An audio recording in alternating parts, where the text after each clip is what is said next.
Hola amigos, ¿cómo están? Bienvenidos nuevamente al canal de Carloncho. El día de hoy en una nueva entrega saliendo acá desde el aeropuerto de Taipei, hoy día de hoy en Taiwán, hacia Seúl en Corea, con los amigos de FlySim Chile. Nicolás ya está, ya hizo su remolque, no sé por qué me aparece así, se ve como negro. Debe ser por el alma negra de Nicolás, no sé. Harald está aquí al lado y acá a la derecha mía está un poco más allá, está Luis Oliva. Así que eso, lo invito a unirse al streaming y a comentar cualquier cosa que ustedes quieran, por favor. Vamos a empezar rápidamente con materia, vamos a empezar con la parte superior, con el overhead, y vamos a empezar con la alineación. Esto va a ir en nav. Emergency lights are on. This one is gonna go to off. Packs they're gonna go to on. The navigation light is on. We check the engines so we can check the oil quantity, which is perfect. Hydraulics, all the quantities are checked. Oxygen also for the crew and the passengers are okay. Move along. I'm gonna set the parking brake on. This one is gonna be on 122.8, and this one is gonna be for to listen to the weather conditions. Data is gonna be in the center. Radio, and yep, that's pretty much that's it. We're gonna go with FMC. So Navi's data out of date. It's 23. So until tomorrow. Yeah, yesterday. I have to change it today. I will do it. I totally forgot. Airport is gonna be Taipei. Romeo Charlie Tango Papa. We're gonna go with the GPS position. I'm gonna set that one. So it's Romeo Tango Charlie Papa. And from here, oops, Romeo Tango Charlie Papa. Romeo Charlie Tango Papa, Taipei. That's it. And we're gonna go to Seoul. And Romeo Kilo Sierra India. We are the cargo logs 705. And we're gonna route select. Oops, return 747. This one. And we're gonna connect the data link. Hola Zanahoria, ¿cómo estáis? ¿Todo bien? Espero que ande todo bien por tu casa. Data link, pre-flight, Taipei, Romeo Charlie Tango Papa, Taipei, and to Romeo Kilo Sierra India. Departure time is gonna be 0830. Estimate time en route is going to be 2 hours. Today's flight, just 2 hours. And the code of the airline is Charlie Victor. Okay, we're gonna connect the data link, and now we're just gonna wait for the data link to be connected. So for the meantime, I'm just gonna hear the weather conditions. Romeo Charlie Tango Papa Airport information. India 1546 Zulu weather wind 095 at 16 visibility 10,000 sky condition few clouds at 1,500 5,000 scattered ceiling 8,000 broken temperature 19 dew point 12 QNH 1018 advice on initial contact you have information India. Okay, so we have information India, and it's going to be wind 100 with 16. Visibility is more than 10 kilometers. The fuel is at 1,500 feet. Sky scatter at 5,000 feet. Broken is at 8,000 feet. Temperature is 19.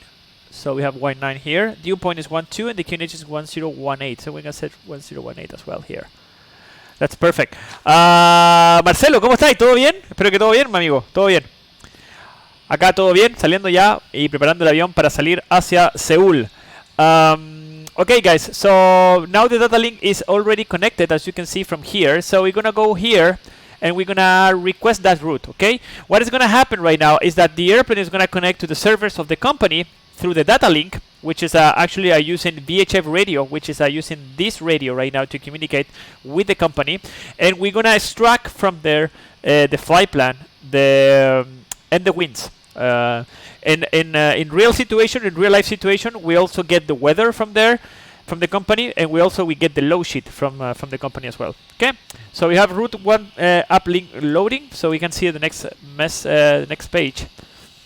and we just cross-check our route, which is Piano Lima 3 Salmi, Yankee 743 to position Bolut, Yankee 741 to Atoti, and then Yankee 722 to position Olmen. Okay, perfect. Init uplink. We're gonna clear that message. So we're gonna depart from runway 05 left here, and we're gonna use the Piano 1 Charlie, which is right over here, guys. I'm just copy everything from what I have in my flight plan. Okay, perfect. And now over there we're gonna do the ILS Yankee 17 left, transition Danan, and this one is gonna be the Olmen 1 Papa.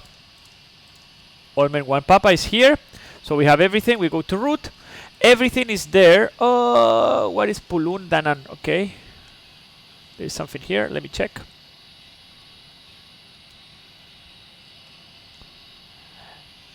It's 1 November. Okay. This one, Danan. And Pulun 1 November. Olmen 1 November. This one it is. So we go to route activate. That's perfect. Now we have Olmen, Danan, and we transition to position Scott. Okay.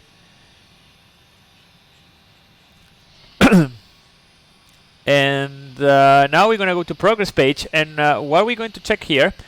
We are going to check our track miles. Okay, here in our flight plan we have 896 nautical miles, and here we have 883 nautical miles. So basically we have a difference over there of 13 miles, which is perfect. So that basically we're trying to find gross errors between our flight plan and the FMC. Okay, so that's perfect. Now we go to NAVRAD, and we check that everything is in automatic. Our selection in terms of is auto-tune, right, to APU in this case for the for the VOR 1.12.5. Copper Calls is now hosting my streaming. Thank you very much, Copper Calls, for trusting me, man. Thank you very much.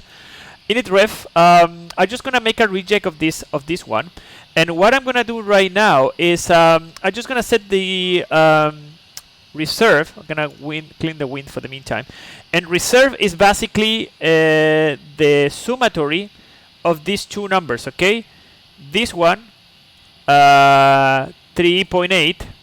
Oh my god, what's happened with my finger today, guys? 3.8 and 4.2. Okay, so if we do that math, it's gonna give us 7. It's gonna give us It's gonna give us 8, but let's add 8.1, so it's gonna be 8.1. ¿Me escucha ahí? Afirmativo. Obrigado. Okay, so that's it. Flight level is gonna be flight level 370. I'm not gonna set the zero fuel weight until I have everything done. Okay, I'm gonna tell you why I'm doing that, why we do this, and so you can actually see what is the reason. Where are you from? I'm from Chile. I'm Chilean actually, but I live here in Doha, in Qatar. Denmark. Sorry. Sorry, you are talking about. I'm sorry, guys. Misconfusion over there in the chat. Okay, so we have Cox. You are from Denmark. Oh my God, I love your country, man. I really love Copenhagen. It's one of my favorite cities. Like definitely, like I would definitely love to live there. Okay, step size is 2000, and the temperature is 19 degrees. 19 degrees. We check this one over here. We go to next page, route data, and we're gonna load the wind. Okay, so we can extract the winds. And now we execute this information. We go to FMC comms. We have the descent forecast uplink ready as well. So we're going to load those winds as well. So now we have information of our wind. Okay. So let me cross check if the wind is already there. Yeah, it's there. Perfect. And the transition level here is going to be 11,000 feet. So I'm just going to put that one right now. Okay. Perfect. Cargo loading process is 93%. When everything is done, I'm just going to load the fuel and the weight. Okay. So we're going to go with the overhead panel. All this is good, it's perfect. We're just gonna start the APU. External power, only one connected. This one is off, of course, because the engines are not running, the electrical. And the demand pumps, hydraulics are in off. The same thing with the primary engine pumps. All this is good, it's good, it's close. It's not in use, perfect, this is off. Fuel pumps are off. Engine anti-ice and wind anti-ice is in auto. All these wipers are off, window heat is on. The taxi lights and landing lights, of course, are off. This one is in auto, this one is not in use, this is normal, this is normal. This is connected, of course, to the yaw damper. This one is in automatic. the left one and the right side, and the auto selection is in normal position. These switches are 12 o'clock, that means 24 degrees. And these ones in the lower side, they mean 17 degrees. In the lower part of the cargo airplanes, always 17 degrees, because we carry perishable, like fruits, pharmaceuticals, you name it. So usually you need to maintain the cargo a little bit colder than, of course, the living airspace, okay? Like when you have people. So these ones are set at 24 degrees, so it's going to be perfect for us to work here inside the cockpit. But in the freezer, it's 17 degrees. And this one goes all the way down. Here you can put this one in cold. And if you go here to ECS, you will see that the minimum temperature selectable is 4 degrees. That is pretty cold, okay? Why? Again, because we sometimes we carry food, or we carry, you know, say, I don't know, like fish or something like that, dry ice. So we need to keep the temperature. Okay, so the APU is already running. We go with the flight directors to on. I'm gonna go to the VORs so I can have information of the VORs left and right. Traffic is gonna be connected. We go with the oxygen. We initiate the electronic flight back, and here we have 5 things: toga, flight director, no VSP, TICAS off. The speed is 0. Elevation of the airport is 120. QNH is 1018, and we just cross-check that information. The airport is at 23 feet, but maybe this is a little bit inclined. There's a difference over there, like of almost 100 feet, which is still okay. But I'm gonna keep an eye on that, because it shouldn't be like that. Okay, we should be like between 75 feet. Okay, maybe it's a glitch of the software, or maybe the scenario or something like that. The heading is going to be 145. We check with the all and reliable all compass, and we check also the standby instruments. All this is in auto, left auto. This one is all off. Landing gear is down. All brake Audi RTO. Status, there is nothing there. Engines, any exceedance, there is nothing. Otherwise, we're going to have a highlight over there. We go with the checklist and reset everything for the flight. So we reset all the checklists, the normals and the normal checklist, of course. So we can start from scratch. The speed brake is, of course, is down. Reversers are stowed. Flap is up. Fuel control switches are cut off. Stabilizer trim in normal position. Parking brake is set. Frequency is already set. Data. We're gonna go with the seatbelt on. We're gonna go with weather plus weather in both left and right side of the weather radar, and this left system is gonna be in charge. Okay. Data link is connected. Frequency is gonna be 121.5, so we can hear all the time the emergency frequency in the right radio. What the hell? I changed this one. Okay, perfect. There we go. Okay, this one is the audio for the first officer. This one is an above, standby, and left system. And this is a printer. Yeah, we have paper from there. Okay, guys, the load is already done. So we're gonna start and set our fuel for today's flight. Okay, so we're gonna go here to fuel, and the fuel for today, as you can see here, I already cross-checked this one, guys. I don't want to go between because this is a flight for entertainment. Okay, between my streaming, sometimes I make some tutorials and more educational kind of videos, and I explain all these kind of things in detail. But this, I start my streaming like 1 hour before with the preparation and everything, so everything has been cross-checked already. Of course, if you have any doubts, please, guys, ask me over there in the chat, and I will explain detail by detail. Lucolito, hello, sir, from Brunei. Hello, from Brunei. Amazing guy, amazing, really amazing. I have never been in Brunei though. I have been only in Indonesia. I have been in Jakarta and Bali many times, but I have never been in Brunei. Welcome aboard. So we have a block fuel of 29 tons, 512. I like to be precise in my fuel, so I can see if actually everything is completely matching. And the zero fuel weight for today's flight is gonna be 279 tons, 279, and we check that one here. Okay, guys, so here you have to be really careful, because basically this is this planning stage, right? So any mistake that we do in this stage of the flight, we're screwed for the whole flight. So if we don't load our fuel in a correct way, if we screwed up with the speeds, or we screwed up with the fuel, or the calculations, or whatever, everything is going to be messed up. So just to cross-check, here we have a gross weight of 308.5, and here we have 1 ton less, basically. We have 307.6. We have 900 kilos difference. Why we have 900 kilos between the actual weight and the takeoff weight? Because first, the takeoff weight is the takeoff weight. Okay, we're gonna lose some weight during our taxi out from here from Taipei. How much is that fuel? Actually, it's 900 kilos. And where I can see that, right, how you know it is 900 kilos? Well, I go here in my fuel plan, and I see that my taxi fuel from here from Taipei is 900 kilos. So that's the difference between these two weights. So what I'm doing right now is actually cross-checking that all the weights that I have put over there in the FMC are matching with my flight plan. So now I'm good to go, guys. So what I'm gonna do now, I'm just gonna put the zero fuel weight for today's flight, which is gonna be 279 in my FMC. And now what I can do is actually to start to get some information about fuel and predictions. So I can go to the progress page, and right now is 8:19, and this is gonna tell me that I'm arriving there at 10:14. So basically it's like 2 hours flight, right? And how much I have here? I have 2 hours flight, which is perfect. How much fuel I'm gonna ride there in Seoul? I'm gonna ride with 12.4 tons. And which one is my minimum fuel over there? We already calculated, it's 8.1. So I'm arriving with 4 tons in spares. That's what I want? Of course that I want, because I have also almost 3 tons. I have 3 tons of contingency, 20 minutes, which is contingency is for emergency, like not for emergency, but to utilize in my own benefit. And then I have 1 ton more for taxi out. So that's why I have this almost 4 tons in spare. So everything is matching, as you can see.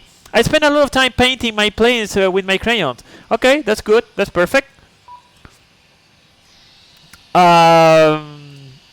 Okay, so that's it, guys. What I'm going to do now is we're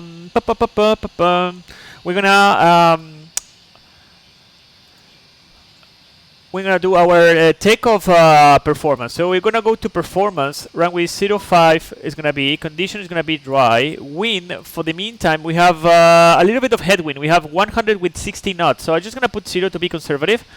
I'm gonna go the high keyboard. I'm gonna copy the FMC data so I can extract the takeoff weight. Actually, I'm gonna move this one a little bit here because otherwise you're not gonna see. Here's my gross weight. Okay, so my gross weight is already extracted from copy FMC data. The temperature is 19 degrees. The QNH is 1018. Rating, I'm gonna try with a reduction of 20% with the assumed temperature method. Flap configuration, I'm gonna go optimum. Air condition is gonna be on. Engine anti-ice is gonna be off. The CG for today's flight is 22.2. 22.2. And we calculate those numbers. So no valid assumed temperatures found for this condition. That's okay. So you have here a reduction of 20% of the power, plus to have more reduction assuming a temperature. But this is not going to be the case. This one is not going to be calculated. We're just gonna make a reduction of 20%. Okay. So that is actually the message that that prompt was telling us. Okay. So we are going to depart from runway 05, and we're going to use a takeoff 2. So we have 91.1, 91.1, that is perfect. We go to takeoff, we're gonna use flaps 20 for our departure. The CG is gonna be 22. The V1 is gonna be 132, VR 138, and B2 is gonna be 151. Now we have everything, so we're gonna set 151 here in our V2 speed. And I'm gonna connect LNAV, VNAV, okay? I'm gonna go to the thrust limit page. I can have takeoff 2, climb 2, that's perfect. I'm gonna go to next page. I'm gonna see the engine out acceleration is gonna be 1500. And I'm gonna make the reduction of 1500, and I'm gonna accelerate also 1500 feet here. Okay, I'm gonna go to index and approach, and I'm gonna see that my flap 30, 152 match the speed that actually the electronic flyback is calculating. So both computers, I'm saying the same, exactly the same number. Okay, so we're gonna clear that message, and now that we are ready, we're gonna start with our briefing, guys. Okay, so briefing goes like this. We are in stand. Why we have? Okay, it has to be this one.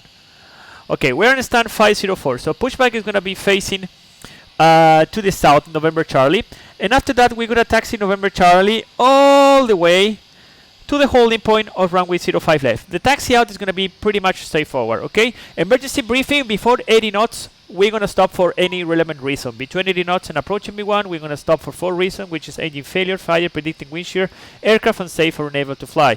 In that condition, I will say stop. My action is going to be disconnect the auto throttle, maximum full reverse, verify the speed brake deployment or manual speed brake operation, manual braking, manual maximum manual braking or RTO operation. I'm going to monitor the acceleration. I'm going to control the airplane, of course, in the middle of the runway. At 60 knots, I'm going to start to reduce the power. I'm going to stop the airplane. I'm going to set the parking brake. I'm going to make a PA, attention crew stations. The pilot who is not flying is going to monitor my actions. He's going to call for a new mission. He's going to check for his pre-brake up, reverse green. He will monitor the acceleration. He will call out for the 60 knots. And after that, he will call the ATC that we're stopping on the runway. We're going to continue with the memory items, not normal checklist after that. And then if we need to evacuate, we're going to set the situation with all the available means that we have around us, which that means the tower, the fire brigade, also another crew member. And if we need to, and we decide to evacuate, we're going to do it with the back part of the QRH. If the decision is to continue, we will say go, no action below 400 feet, except cancel any out of one positive rate gear up. At 400 feet, we're going to set the situation with the engines, and we're going to perform memory items if we have. If not, we're going to continue up to 1,500 feet. And what we're going to do, we're going to follow the SID, because basically here we are over the water of the left side, okay? So we're going to continue with the departure. MSA that we have here is 9,000 feet, but anyway, over position octane is going to be over the water. So we're going to continue all the way to 3,000 feet. After that, we're going to climb on schedule. We're going to clean the airplane. When the airplane is clean, I'm going to set flight level change, continuous thrust, VNAV engine out. We're going to continue with the non-normal checklist, and then we're going to do the after checklist, after takeoff checklist, and we're going to decide which one is going to be the best course of action. Okay, we are below the maximum landing weight, so we can come back for the alias runway 05 left as necessary. For the normal SID, I'm expecting the Piano 1 Charlie departure, which is the chart 20-3 Delta. This one is from the 11th of January 2019. Minimum safe, again, is over the airport at 9,000 feet. We have a transition altitude of 11,000 feet, which is already there. Radar monitor is required, and RNAV 1 is also required, which is this one. Airport elevation here, we have 108, so yeah, the altimeter was okay. Okay, that's perfect. I think I was checking Seoul, that's why I was like, okay, anyway. For Piano 1 Charlie, it says direct to Tango Papa 050, which is right over here. And then we're going to turn left on the track 004 for almost 16 miles to position Piano, which is here. Piano, we don't have any restrictions here, because this Piano 8,000 feet is for Piano 1 Bravo and 1 Delta, and we are 1 Charlie, so we are not, we don't do that restriction. And then we track on the right 054 for almost 38.3 miles, which is here, to position Piano, then flight plan route. Okay. Terrain, again, is not majorly a factor. I know that the MSA is 9,000 feet, but that is because we have some terrain at the right side of the departure. We're going to go to the left and we're going to go to the ocean. So basically, terrain is not going to be a factor anyway. Weather consideration for the meantime, nothing. Fuel, we already discussed it. And that's it, guys. I think the major threat here for this flight is going to be sometimes the ATC. If we have some ATC here, definitely the accent and the way they talk is going to be a challenge thing for us, especially for me, because I don't speak English in a native way. I speak Spanish, my mother tongue, so definitely it's going to be maybe challenging. And that's it, guys. So please enjoy the flight, and if you have any doubts, please let me know. Okay. So right now, what we're going to do is we're going to close the doors, and we're gonna be setting up everything to go.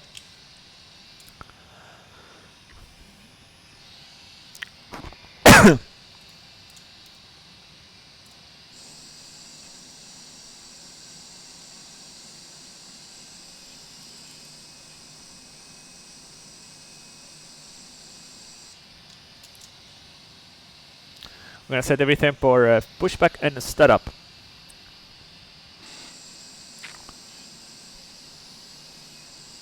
Okay, so the doors are closed. We can check that one in the door synoptic page, which is already closed. That's perfect. We're going to transfer the power to the APU. So now the external power is available. That means that there's no supplying power anymore. So we're going to release the ground power. We're going to, yeah, that's it. And we're going to ask for clearance to the ground engineer to start the pressurization of the hydraulics. If we have the thumbs up, that means that we can pressurize. So we put all the switches in the auto position. We wait for those lights to go off. So that means that the system is already pressurized. We go and we do exactly the same with the fuel pumps, which is perfect. We're gonna go the beacon on. We're gonna do a recall. We're supposed to have 5 things, which is the 4 engines, of course, and the TIGAS off. Perfect. And we're gonna set this one to transponder. The captain will set the trim, which is 6.3 for today's flight, and we're gonna set it over here. I'm just doing it with the trim that I have here in my joke. Okay. So now that everything is done, we're gonna start with the pre-flight checklist because we forgot. So oxygen, we have testing 100%. Flight instrument, heading altimeter. Heading, we have 145, and on QNH is 1014, and we have 120 feet. Pre-flight checklist complete. I'm just gonna start with the pushback for the meantime, guys. So I'm gonna go nose to the right. Okay. So we have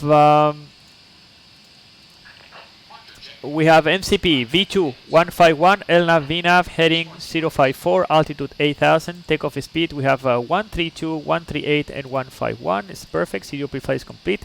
Trim, we have 6.3 units are set, taxi and takeoff briefing is complete, before touch check is complete. Parking brake off, and we start to move at 0829, on time guys, that's amazing, 1 minute ahead. I'm just gonna transfer, and I'm gonna communicate with my friends. Si no voy tan liviano, weón. Hola, pues Gastón. Autopiloto. V1 rotación, tenemos viento a la derecha, así con poquito, alerón derecho, pero un poquitito, y eso, positive climb, yeah. Hola, pues Gastón. Hola, vos, Nah. Carlos Retamal. ¿Cómo estamos? Espinosa. Gastón. Bien, y vos, weón. Sae. Ahí bajar a jugar, mira. Te lo estoy viendo, por loco. Ah, lo perdí. Nose. Right. Ah, estáis remolcando también. Te voy a cagar. Juegue nomás. Climb, climb, oro thrust. Hoy por ti, mañana. Hoy por ti, mañana por mí.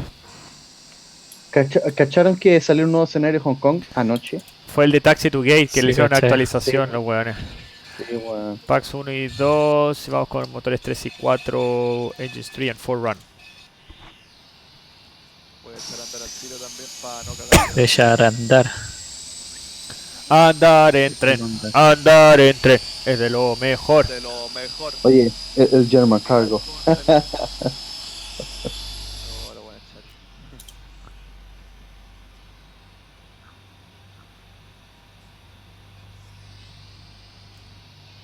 Voy aquí en mi lavadora. Oye, hay harto tráfico, weón, ¿eh? Sí, ha tocado tráfico. ¿Qué está haciendo el GSI? Que weón me va a dejar afuera me va a dejar en el pasto.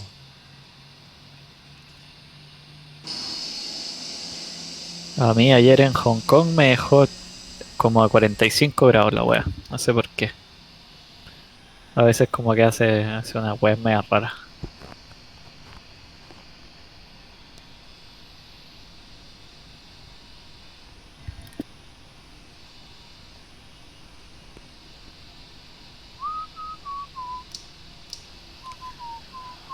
Okay, engines 3 and 4 running. We go with engines 1 and 2.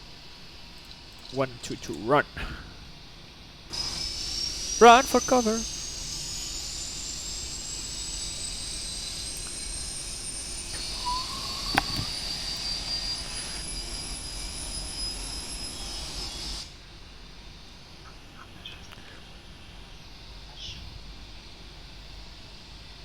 Lo único que creo que echo de menos del Rex es la textura del mar, pero hasta por ahí nomás, sabéis que la default no anda tan mal.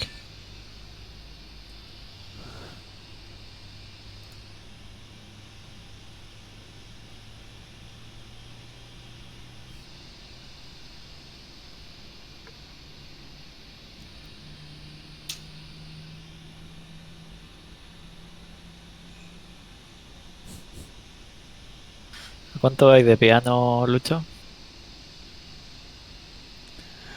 No sé por 21. qué, weón. Hay alguien que me está hablando por el Twitch, pero creo que es Matías, weón. No sé por qué, weón.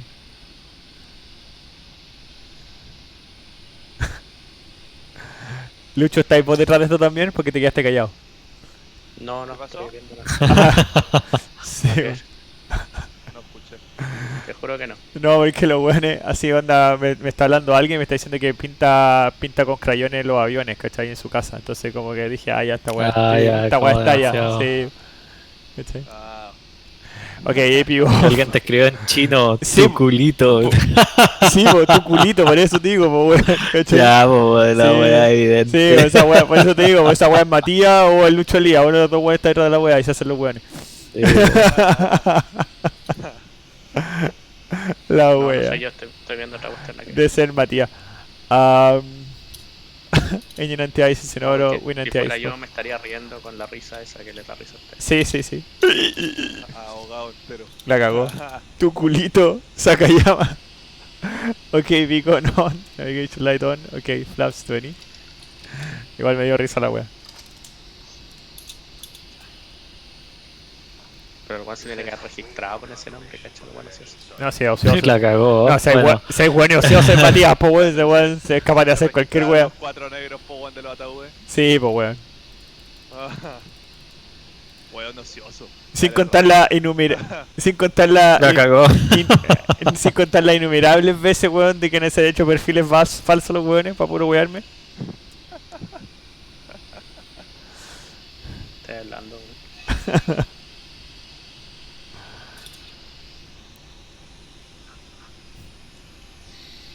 Taxing. Motherfuckers.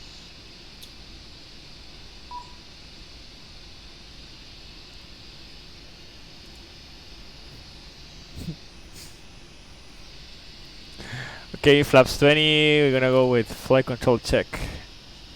Full up. Full down. Neutral. Neutral. Full left. Right. Neutral. Neutral. Rudder. Uh,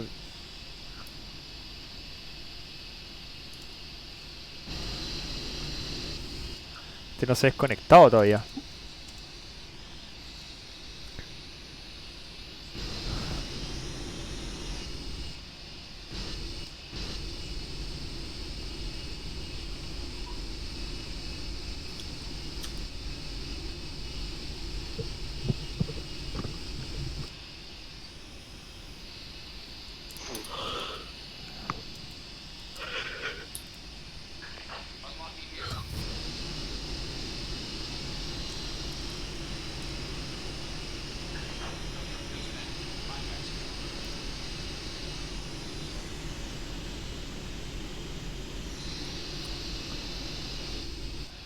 Okay, now they're removed, so we're gonna go with the rudder.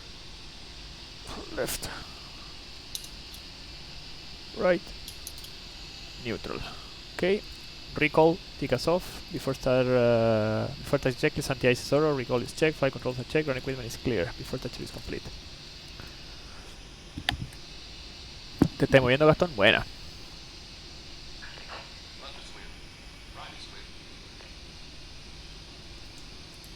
Tú mueve el esqueleto.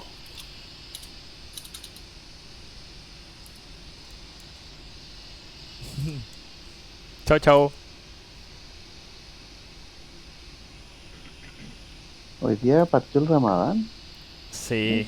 Weón, hoy día fui al supermercado, po, weón. Y me compré unos quequitos, pues, ¿cachai? Weón, ¿Ya? salgo del supermercado cagado de hambre porque no había comido nada, eran como las 3:30 de la tarde, una cosa así. ¿Mm?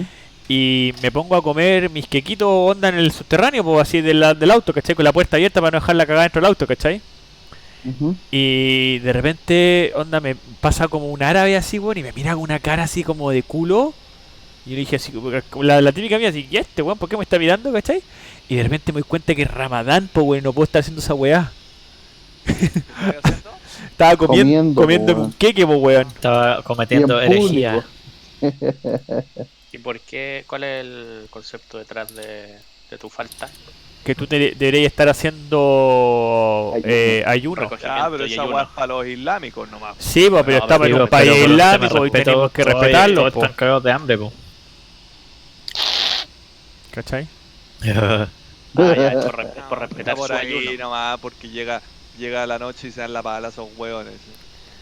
Bueno, pero es que ese es otro tema, pero claro, pero a lo que voy yo es que independientemente de eso, si llega un policía y el gallo se queja y qué sé yo, estoy cagado, o sea, ¿cachai? Es un país islámico y que respeta las leyes islámicas y si yo estoy comiendo, cagué. Claro, bueno. Donde fueres, haz lo que vieres. Exactamente. Nada que hacer, Digo ahí con un tute pollo, weón. Weón, no, hacía como el cupcake así del queque así, weón, con pedazos de miga por toda la boca con la barba, weón. Y de repente, weón, estoy con el queque en la mano y el compadre me queda mirando así, weón, como te voy a matar, así, ¿cachai? Y yo, ¿qué onda le pasa a este weón? ¿Cachai? Y de repente caché que era Ramadán, po, weón. Se me cayó la así como, weón, que es Ramadán, po, weón.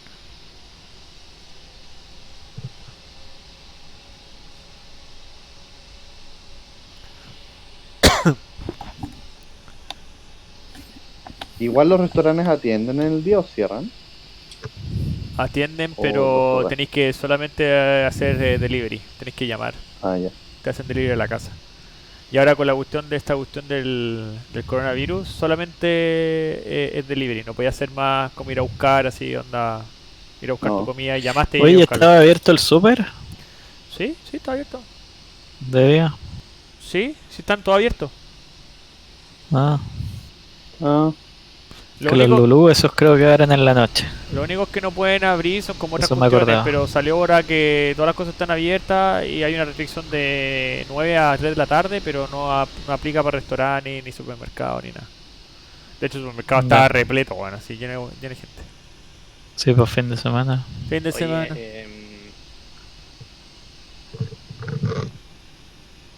Oye, ¿qué? oye, Gabriel. Ah, Gabrica.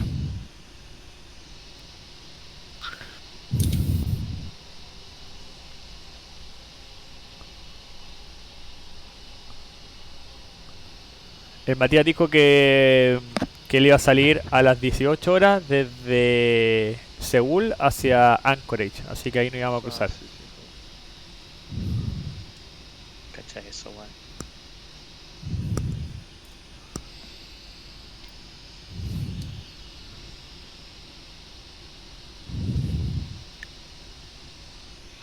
que la cagaron en el aeropuerto ayer, weón. ¿De Los Santiago? weones que supuestamente sí, con los weones que supuestamente estaban contagiados. No, oficialmente nadie está haciendo exámenes en el aeropuerto, pues, weón. Entonces una persona estaba tomando y haciendo muestras, weón, a toda la gente. The Petrofric Lufthansa cargo de 3 Estaba respirando, weón. take off 05 left. Listo. ¡Vámonos! O sea, todos estamos respirando. Idealmente. Claro. Si no estaríamos muertos. Porque la única diferencia con un muerto Es que respiramos. Bueno, algunos. Que íbamos no con cachaste la referencia, Weather Manucho. y Take a Review, Toga Toga, El Nav Nav, 8000 feet, runway Cinco cosas. 05 left, flaps 20, initial heading Esa invertida. 054 complete. Before takeoff checklist, before takeoff checklist complete, checklist complete. Complice. Mira, weón. Fueron estos weones que estaban en el aeropuerto haciendo exámenes a gente aleatoria. Son weones son funcionarios de la Municipalidad de Isla de Pascua. Que están sin autorización haciendo exámenes, weón. Chucha. Qué heavy, weón.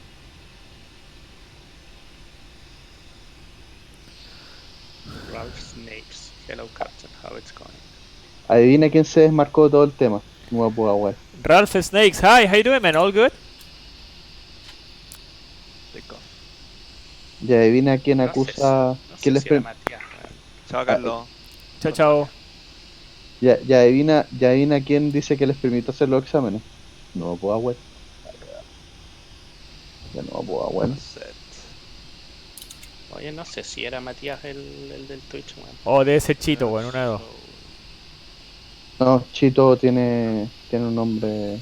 No, pero sí hizo otro, po. Sí, pero se puede haber hecho Sí, otro. otro, también, sí, po. sí. Uno de esos dos guanes fue, sí, estoy claro. Clear on the right. En todo caso está bien, sí, me hicieron reír. Rotate. Taipei traffic, cargo looks 705, line up and wait runway 05 left. Okay, there's no traffic. So we go inside, strobe light on, and TCAS TA array. and we increase the range.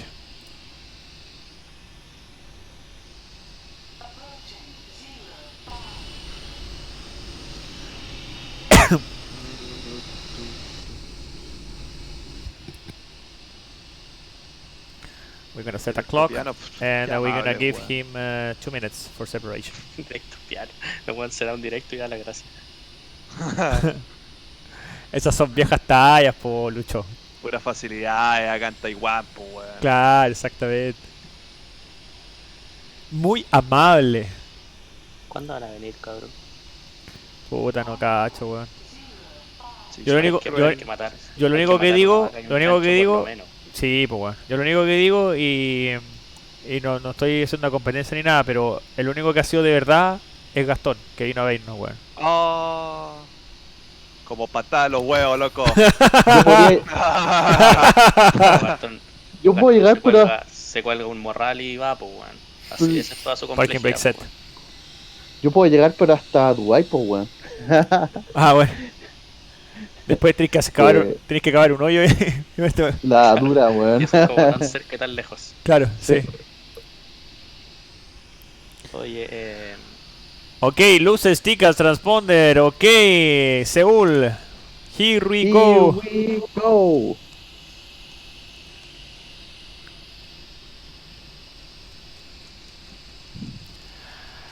si eso estaba agachando, weón. And Mira. yes, we are waiting 2 minutes for separation for weight turbulence behind another heavy airplane.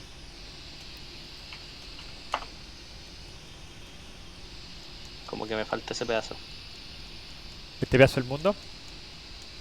Sí, mira. ¿Ha tenido un mapita donde hayan dado? ¿No has ido a Bolivia? Hay que ver a weón para allá. Okay, Por 2 eso, minutes. no vayas. Time is up, so we go with the lights on, and we're just gonna give a call to everybody in the back. ¿A Ecuador tampoco he ido? No. Parking brake off. Ecuador es lindo. Taipei traffic, cargo look 705, departing from runway 05 left. Take off, check Oye, thrust. Harald, ¿y el tuyo? Aquí está, pues, weón. Lo pusiste Lo íbamos al- a mandar a enmarcar, o sea, no Crossref. enmarcar, a ponerle como el el frame. fondo para colgarlo, el frame, Ah, y cagamos. Luego el planeta. pero es raspable, po. Ah, bueno, igual tenés Thrust que ponerle set. en un Sí, fondo pues, para pero que quiero ponerlo en una weá porque si no se hace mierda, weón. Hold. Lo quiero poner aquí en la pieza, de hecho, weón. Pero ahora... Va a tirarle dardo. Veamos. Santiago. Doha.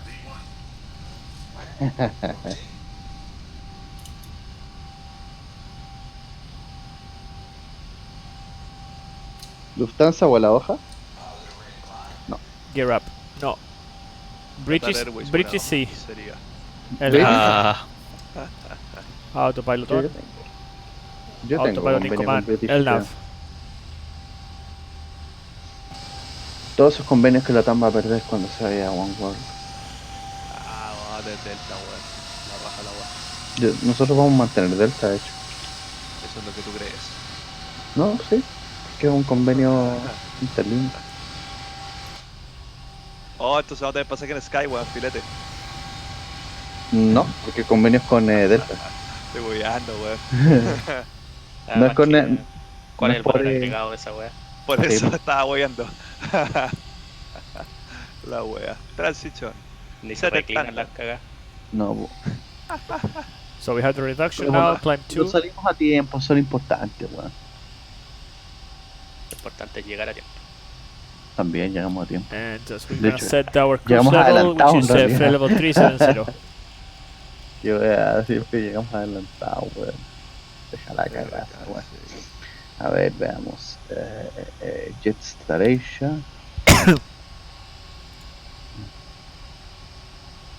Swiss, Southwest, Qantas, Lufthansa, Flap 5, speed check. Flap 5. Aerolíneas, Condor, Delta Airlines, Emirates, Flaps 1, speed check. Flaps 1.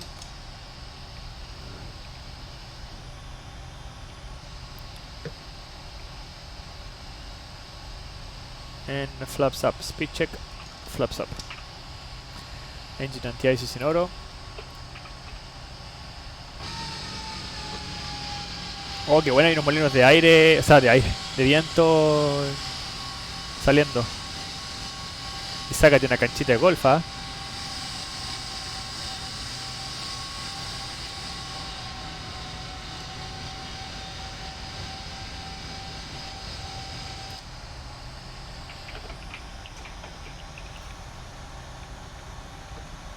Hamad International Airport. Veamos. Okay, so British flap is Airways, up, engine London. anti-ice is in auto. We're gonna go with the after takeoff checklist. After takeoff checklist is complete. Turkish Airlines. Oh, pero tendré que darme la media vuelta. Feels like you are flying a tank with a nice takeoff too. Yeah, it is, man. It is. What actually Boeing does is to try to maximize your runway, right? So they do something that is called balance field. So basically, they're trying to maximize your the full length of your runway. So usually, what they do, you have very low power on takeoff 2, for example, in this case, for your takeoff, but you improve your climb. So like is extending and increasing your takeoff speed. So that's what they usually do. So yeah, so definitely you will see that the airplane is like barely climbing with takeoff 2. Sometimes you can see, especially in real life, you will see that the Boeing airplanes, like for example the 747, the 787 as well, they have a lot of amount of power. 777 as well, but you will see that sometimes in short sectors, when the airplane it shouldn't be like super full of weight, like at the maximum takeoff weight, and you will still see those airplanes using the whole available runway. That is because of this concept. Today the takeoff, you could see there was 91 basic 90 and 1, which is nothing, you know, like this airplane can have 101 more or less of the maximum takeoff weight. So actually it's a lot of reduction. Yeah, 20% of the power. Yeah, that's why it's takeoff 2, it's 20% of the reduction. And today we just have the 20% of reduction. You can also have assumed temperature to that 20%, so that means even in a major reduction in the power. So, but yeah, it looks like, yeah, it feels like that as well. Sometimes when you rotate in real life, you have to maintain your pitch. Meanwhile, you wait for your speed to build up. When you have your margin in V2, which is the minimum speed that you can maintain during the climb, you start like to feel like how the airplane start to lift those legs from the ground, and it feels kind of strange sometimes. It's because usually your tendency is just to pull, but you have to wait. You have to wait for the airplane basically to build up that speed and to gain the sufficient amount of lift below those winds to start with the rotation. So 10,000 feet, we're gonna go with the taxi and the takeoff lights off, strobe light, beacon, and navigation all the time. Those ones to on, and 11,000 is gonna be the transition. So we set transition to the standard set and cross check. We are passing for level 109 now. Okay. So we're just gonna point to that direction with the heading to follow, and we're gonna increase our range to, let's say, 80. So we can actually visualize our next waypoint, which in this case is Piano, and as well to visualize if you have any weather around. One thing I remember about sitting in MIA flight decks is that the airlines in the Middle East, they rate a lot. Every departure from Kuwait, we use almost the whole runway in at the Airbus 320. The heat definitely doesn't help either. Yeah, you're right, man. You're right.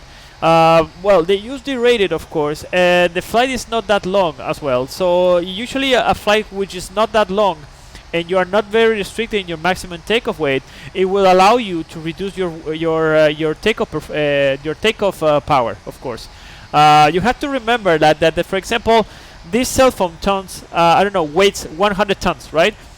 So we have engines to lift. Only one engine has the power to lift 100 tons, right? Because what happens if you have a failure during the takeoff, right? So that means that you have an airplane that has such an amount of power.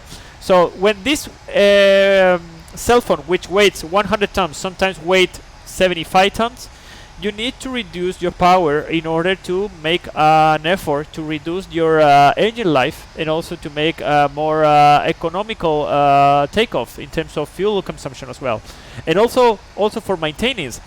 A takeoff with maximum takeoff power means that that airplane needs to be has a better a lower lifespan during the time, so need more maintenance. So basically, reduction in the takeoff performance with assumed temperature method or with a reduction of 10 or 20% of the power means that that airplane, or especially those engines, are going to last for a longer period. That's basically the idea behind it.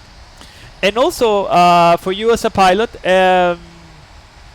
it gives you like a smoother transition for the climb and everything. So it's like more or less like more beneficial in some kind of way. Yeah.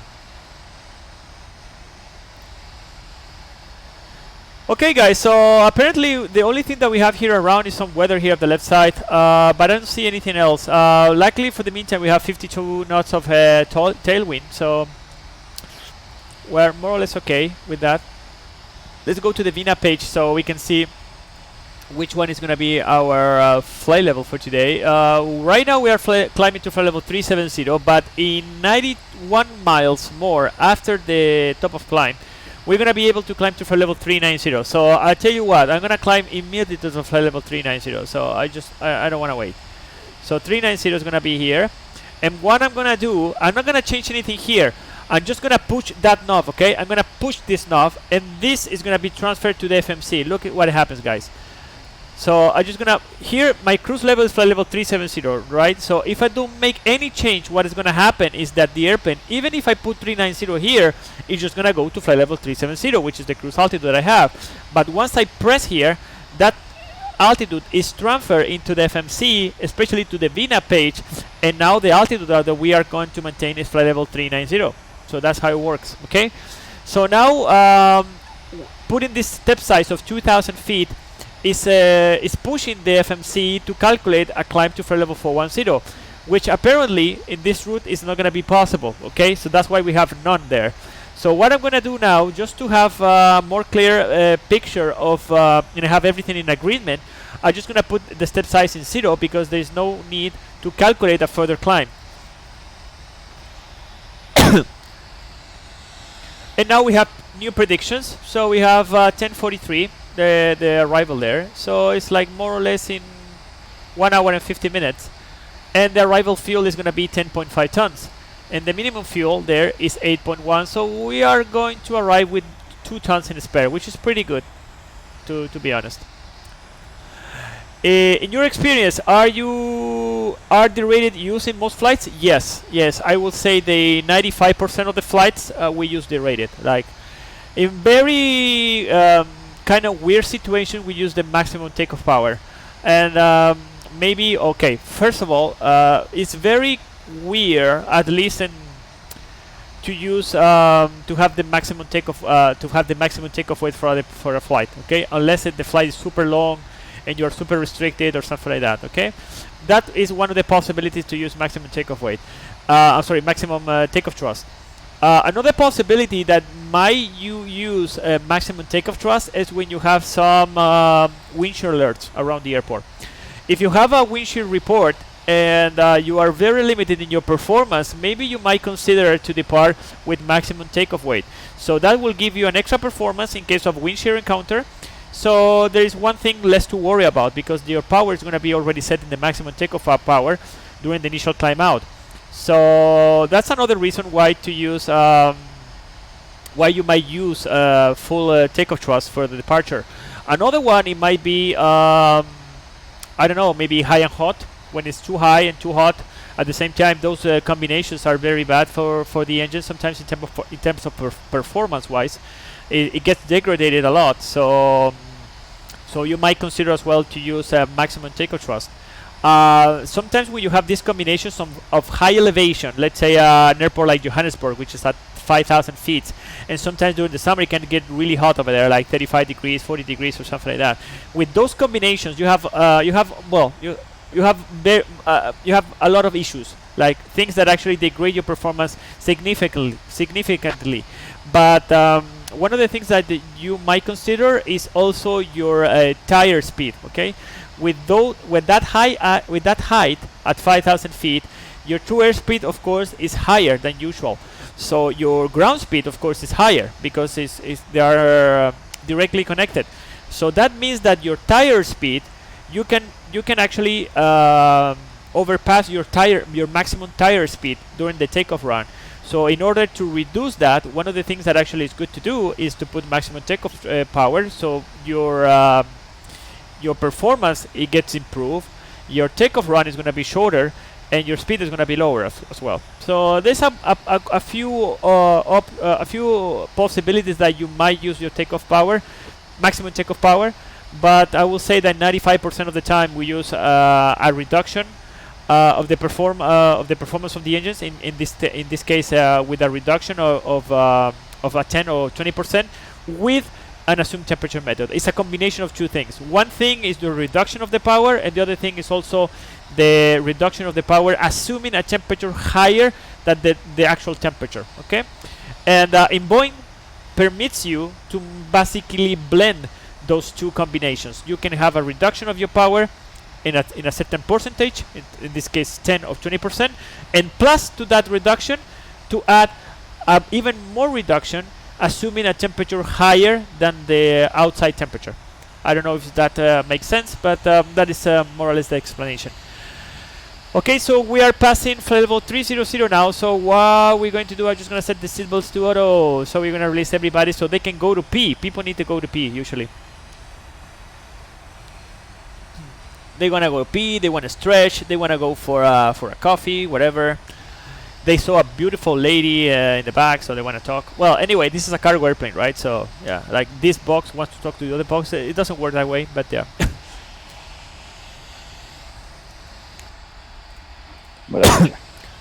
¿Alguien va a 390? No. 35. No, todo 35. ¿35 también, Gastón? Sí. Buena. Ya, yo vuelvo más rato. Vale, Nico. Vuelvo más ratito. Y no me llamó el ATC, así que...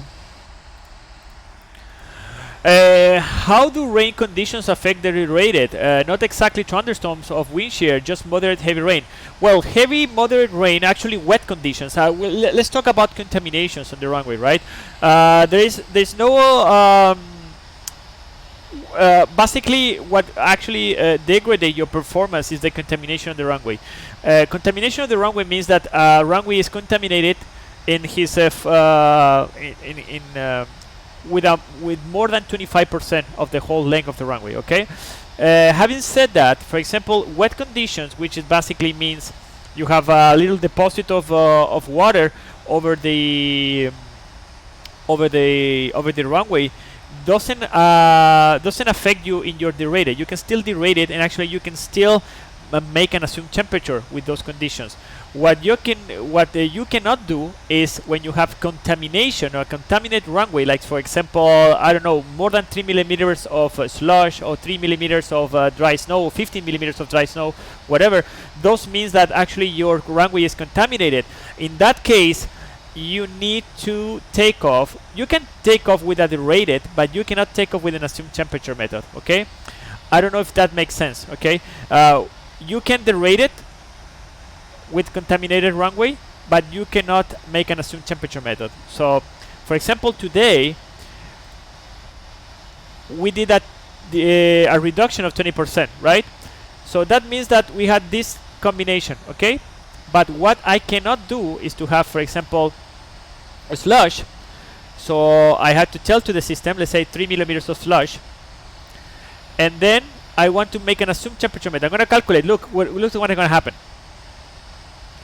So say assumed temperature not allowed with the slippery or contaminated runway. It doesn't allow me to make a takeoff with an assumed temperature method. It doesn't allow me. Okay, what I can do is actually reduce the power in 10 or 20%, but I cannot make an assumed temperature method. Okay, so that's how it affect me in terms of my engines, in terms of my takeoff performance, right?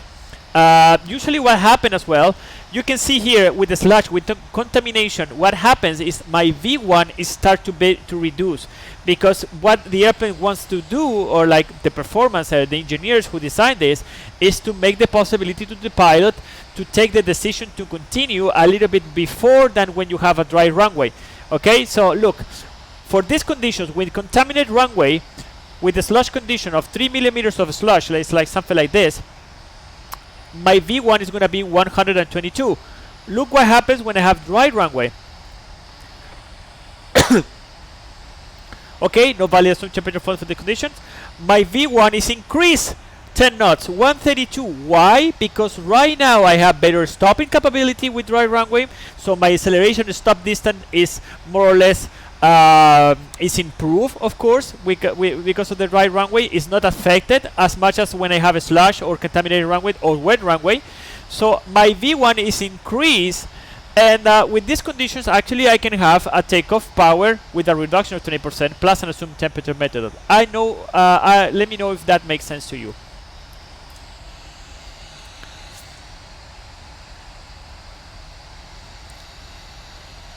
Okay, so we are continue climbing to flight level 390. Everything looks nice and smooth. Just gonna show you the route for today, guys. So we are departing from here all the way from Taipei. The left side we have some places here in, of course, in China that we can look and we might consider for our alternative for today. More or less, we are going to leave. Right now, we are flying to position Cubit, so we are somewhere over here. Right here, Cubit. Then we're gonna go to Viola, Waspi, and Salmi. And here in Salmi, we're gonna cross to Fukuoka FIR, which is already in Japan. There is no special restriction for Fukuoka. We have CBDLC connection with them.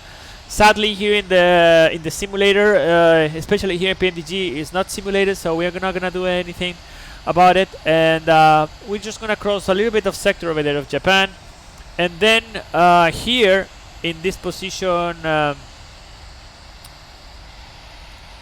sorry guys, in position Atoti, we are going to enter into Incheon FIR, which is already Korea. Okay.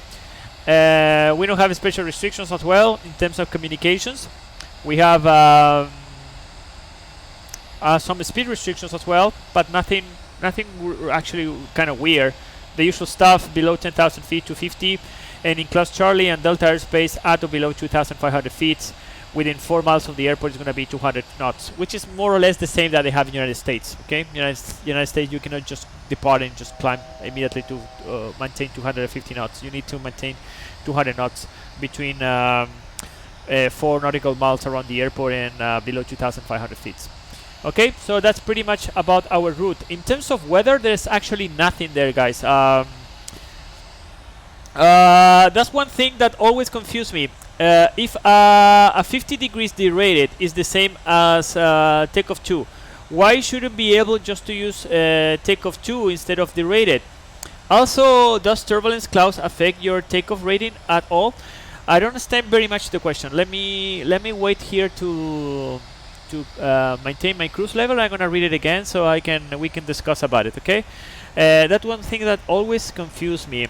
If a 50 degrees derated is the same as a takeoff 2, why wouldn't you be able just to use takeoff 2 instead of a derated? Okay, you're confusing two things. That's why maybe you're confused. Okay, I'm gonna tell you why. Speed VNAV path, and now we're gonna set these ones to below. And I'm just gonna leave the cruise briefing for later, guys. I want to address these questions with Ralph. So, okay, Ralph, this is the thing. Also, the most runways get contaminated in rain conditions, or they are weather resistant at all. Usually they are weather resistant. They have drains. I don't know if you have able to see when you are over there in the runway, just about to take off, and you can see that between the lines over there in the concrete, you have like some lines. Actually, the water drops over there, like it is like some kind of a channel, and they drip all the way out of the runway. So they are very good, actually. They are very efficient.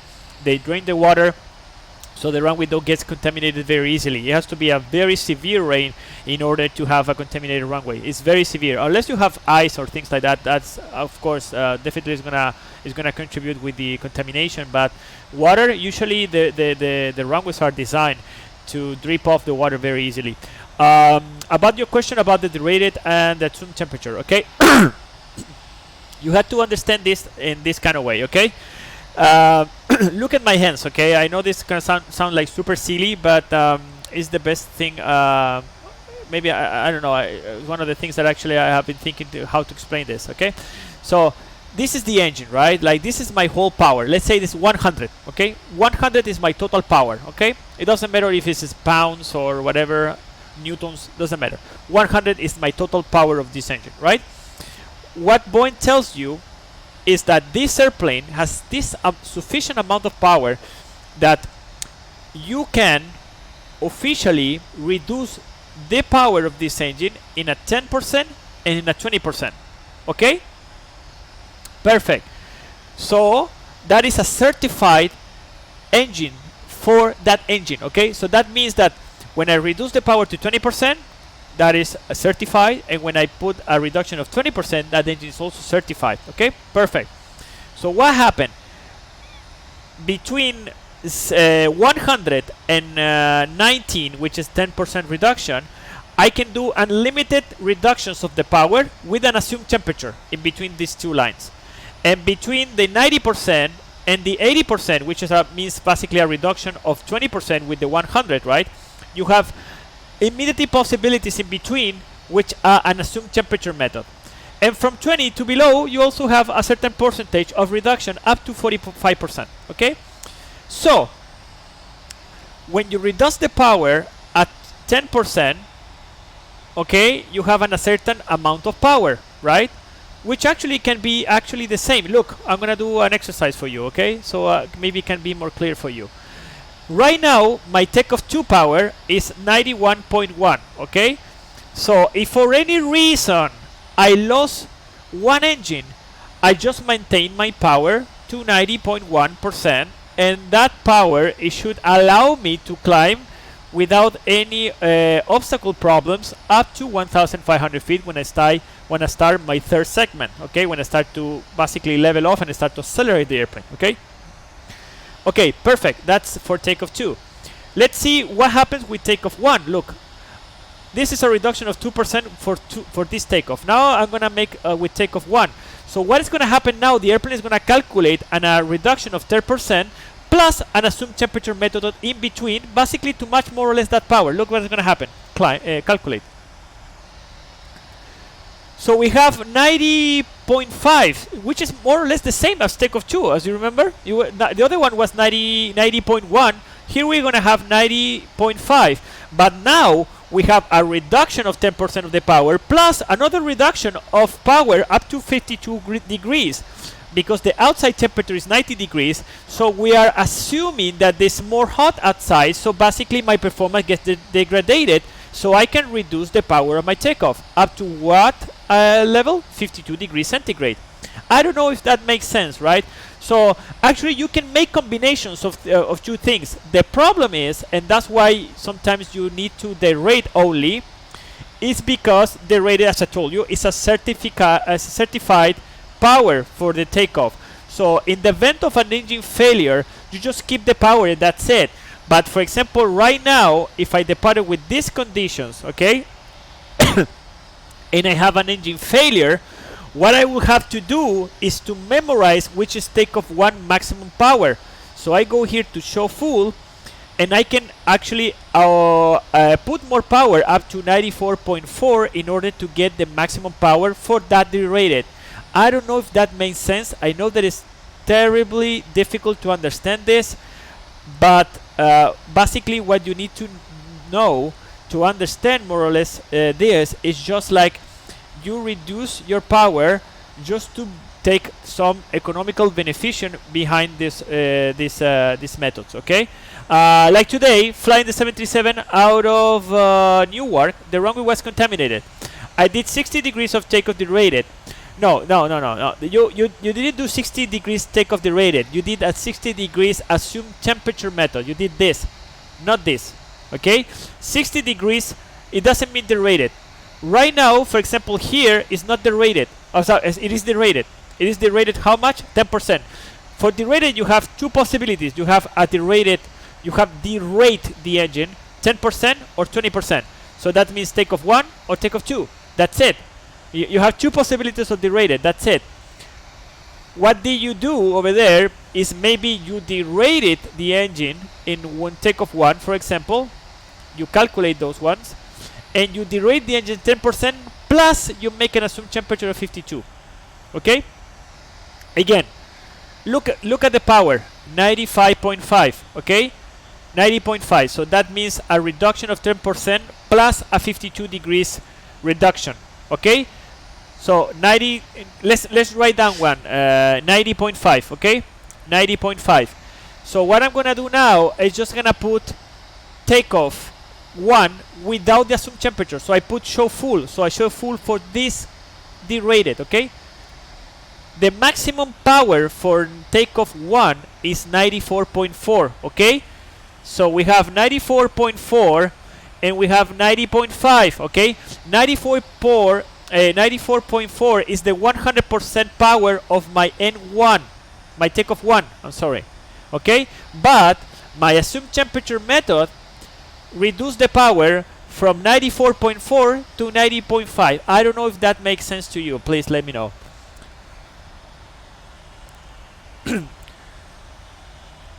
N1, obviously, since the runway is contaminated, I can use takeoff 1 or takeoff 2, but the thrust rating for the takeoff 2 was 89.9 N1, which is a higher thrust.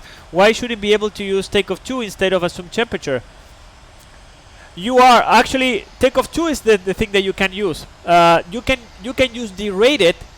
You cannot use assumed temperature method when you have contaminated runway. Basically what happened is actually the correct way to do it. It's like if you have contaminated runway, you cannot assume a 10 temperature, you cannot reduce your power something more than your derated, okay, which is can be just derated 1 or derated 2, and that's it. Okay, now when I have perfect conditions or like dry runway, or I have wet runway, which is just different coloration of the surface of the runway, I can still use takeoff 1 with an assumed temperature method. But when the runway starts to get contaminated, Boeing tell me, okay, in this case, the only thing that you can do in order to reduce your power for your takeoff, and actually I allow you to do that, is just to take off on takeoff 1, on takeoff, which is of course is the maximum takeoff power, takeoff 1 with a reduction of 10%, or a reduction of 20%. But I will not allow you to make an assumed temperature method, because otherwise you're going to reduce the power too much. And also, if for any reason you need to have more power, you're not going to be able to adjust the power for that. That's the only thing. Okay. Okay, guys. Please, Ralph, ask me, man. Like, if you still don't understand, and I continue with the explanation for you. Right now, flight level 390. So the first thing that we do over here when we reach our cruise altitude is to check our altimeters, because we are flying on in a RVSM condition. So we check our altitude, which is 39,000 feet in the 3 altimeters. 390. So that's it. We should check that one actually every hour. So we're gonna keep an eye on that ones. Those altimeters. We're not gonna climb anymore, so we're gonna stick to flight level 390. Pressurization problems. If we have cabin altitude, the same thing as every single day.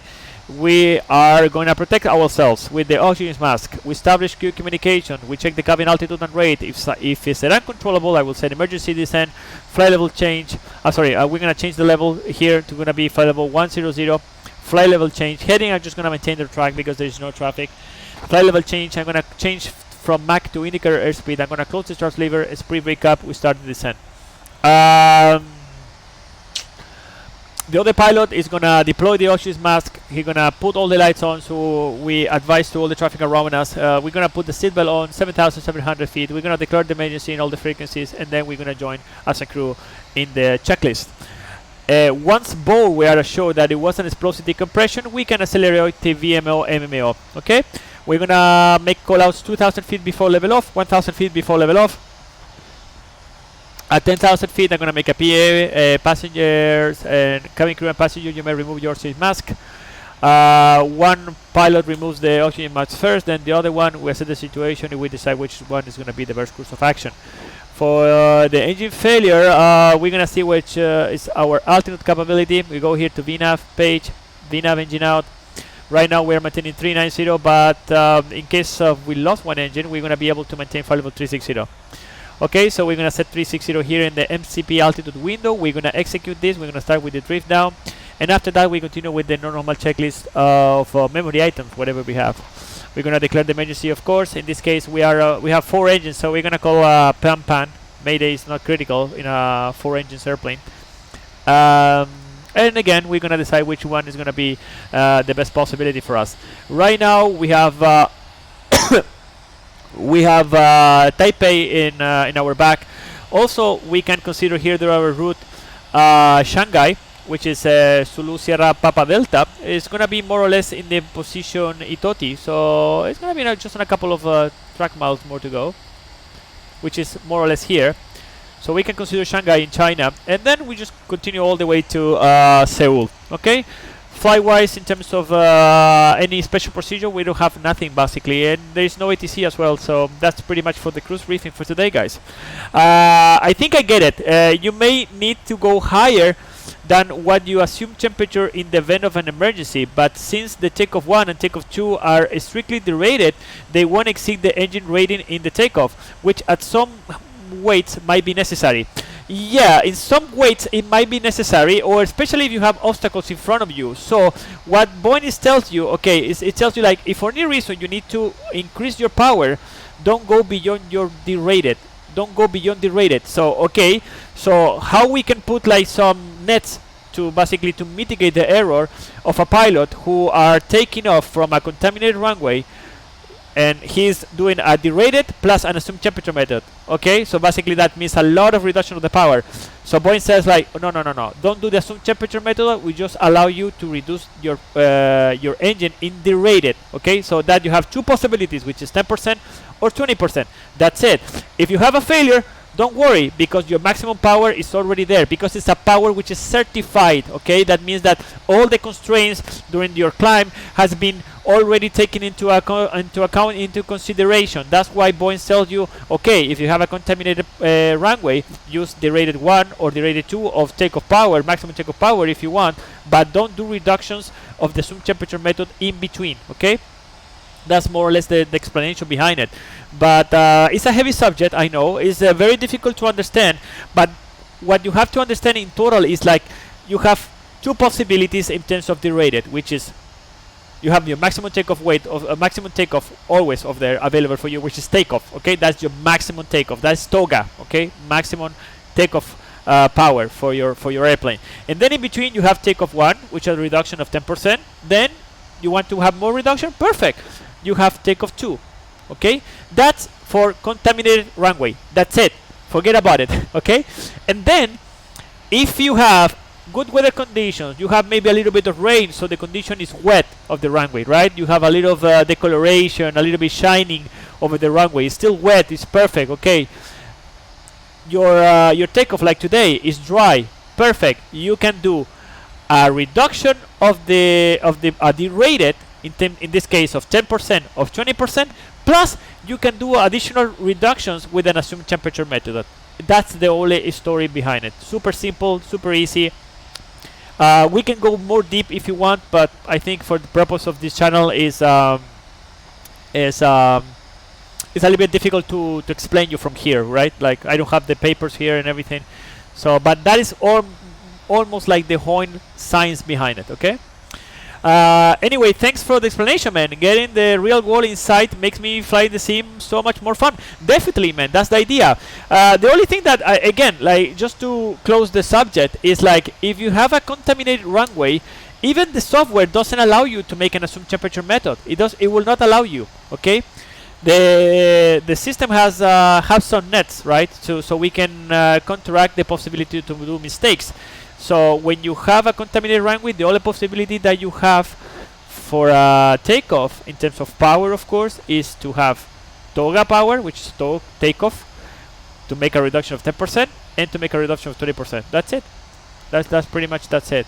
Now, if you have good weather conditions like dry runway or wet runway, which is still pretty good, you make an assumed temperature method if you want, with a combination, of course, of derated if you want.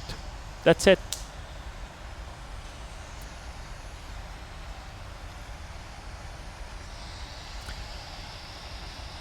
Okay, so now we have some heavy crosswinds right now. We have 129 knots. I think it was something showing actually here, guys. Just gonna show you how much it was. Inspire, lighting, updating. Icing definitely is Inspire here. Radar is Inspire as well. It doesn't want anything with me. Okay, anyway, let's go with the winds. Okay. So we are at flight level 390, and we are flying position Atoti. So we are already with Fukuoka, and we're gonna cross in Atoti to Seoul. And right here we have 135. Well, right now we have 128, which is pretty good actually. It's very accurate, the wind of the active sky. It's incredibly accurate. And then further during our flight, we're gonna have all these kind of triangles, means 50 knots. Okay, so right now here we have 2 triangles, so that means 100 knots. And then every like big line means 10 knots. Okay, so that means that we have 1, 2, 3, 4. We have 4 lines, so that means 40 knots. And the half of the line, this is the line, this is the half of the line, we have 5 knots.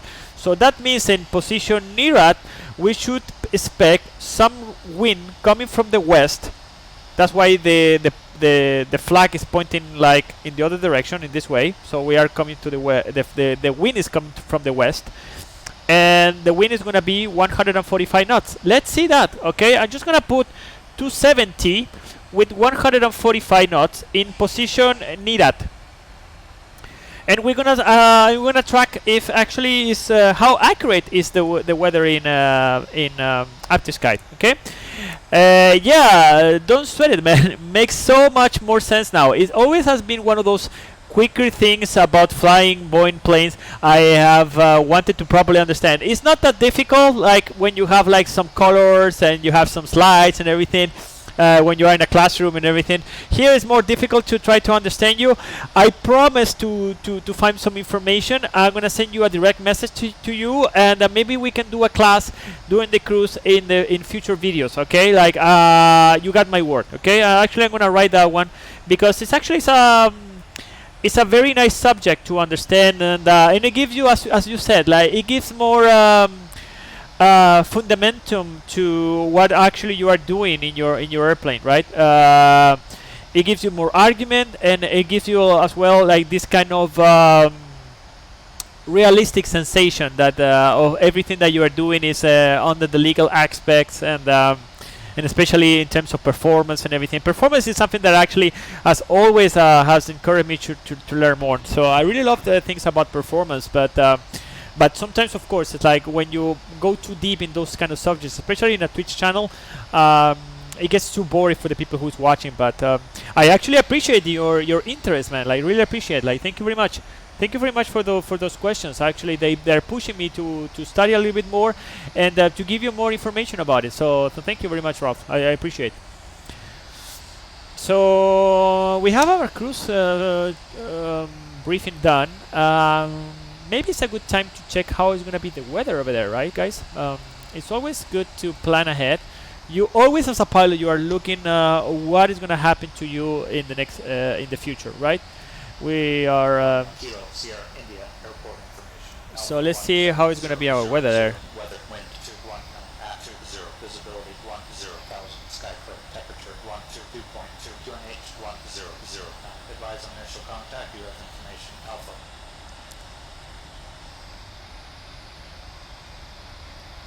Romeo, Kilo, Sierra, India, airport information. Alpha 1700, Zulu, weather, wind 219, 20, visibility. Okay, for sure, man. So much to learn.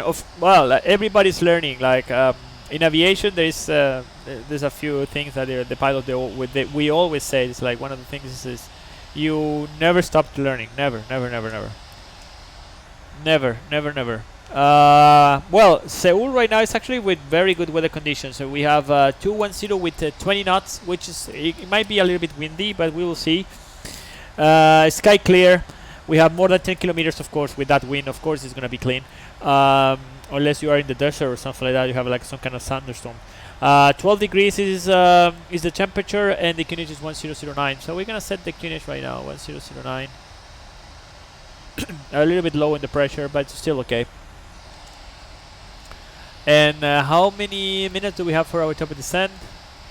It's 10:44 right now, and it's 9:28 now. And we're gonna okay, that's perfect. Yeah, we're gonna be more or less on time. So more or less, we should start our descent in another half an hour more. I would say no, more than half an hour. 40 minutes from now on, more or less. 40 minutes. Yeah. So we are approaching position at Toti. Haha, when a real world pilot stream on Twitch, where is better source to get the questions about flying? Yeah, you're right, man. Yeah, right. You're right. Yeah, you're totally right. Yeah, questions asked. I got it. I got it. No worries. Yeah. Yeah, you're right, man. Like, yeah.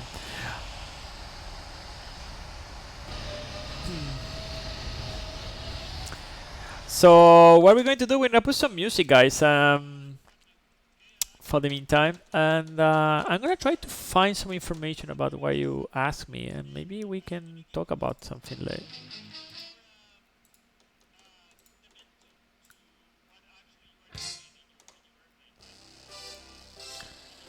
This is very pilot music, right? Yeah. I don't really like it too much, but just to give like this kind of show to the stream. And we're gonna put the cinematic for the meantime, so we can start to move around. Maybe I have something here in my iPad. Let me find if I have some information about what you asked me, and maybe I can show you how more or less works. It has to be something like more kind of a tutorial stuff, because otherwise you guys might not understand very well. And that's the idea. That the idea is to give you some real information about this.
Okay. I'm gonna show you some documents that I found that I have in my manuals here.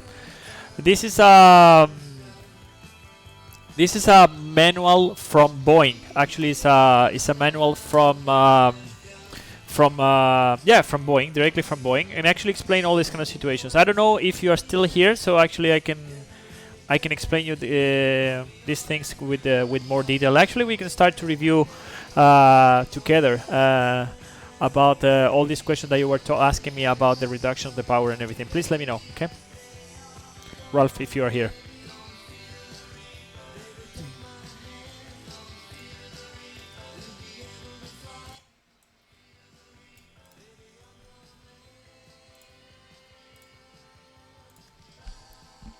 ¿Cómo vamos?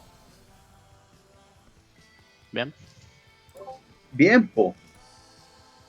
¿Qué andamos, viejo? Estamos en el manso cabocazo 390. La cagó, weón. No hay ni una puta nube.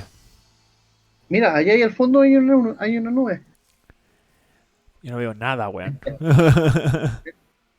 Mira, de hecho, mira, ahí al fondo. O sea, yo creo que en algún momento va a haber una nube, pero hasta el momento nada. Bueno, es la nube que hay. Mira, Me tuve que salir porque me estaban preguntando del D-Rate y qué sé yo, tuve que explicar una cuestión ahí más o menos larga. dale. Ahí hay una nube. Ahora hay más nubes, mira, ahí van apareciendo. ¿Lito? Está Hablando con la señora. Jaralito. Le voy a hacer el kit a esas nubes para no tener problemas. ya, po. Me pasan 2 nubes del porte de una pelota de fútbol. Sí, yo las tengo atrás, son 2 nubes. Mira, Claro, igual estamos lejos, pues bueno. ¿seguro? Como a 40 millas debemos estar, ¿no? Ya, pues está bien, pues. Ahí, esas 2 nubes se ven así desde mi punto de vista. La wea.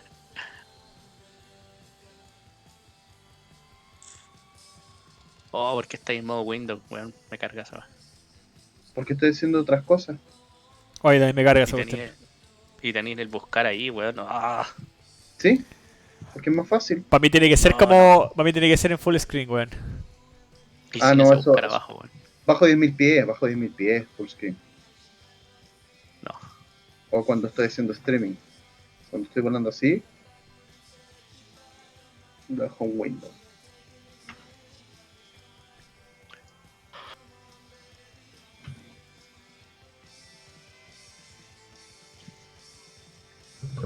Está chora la ruta, media larga.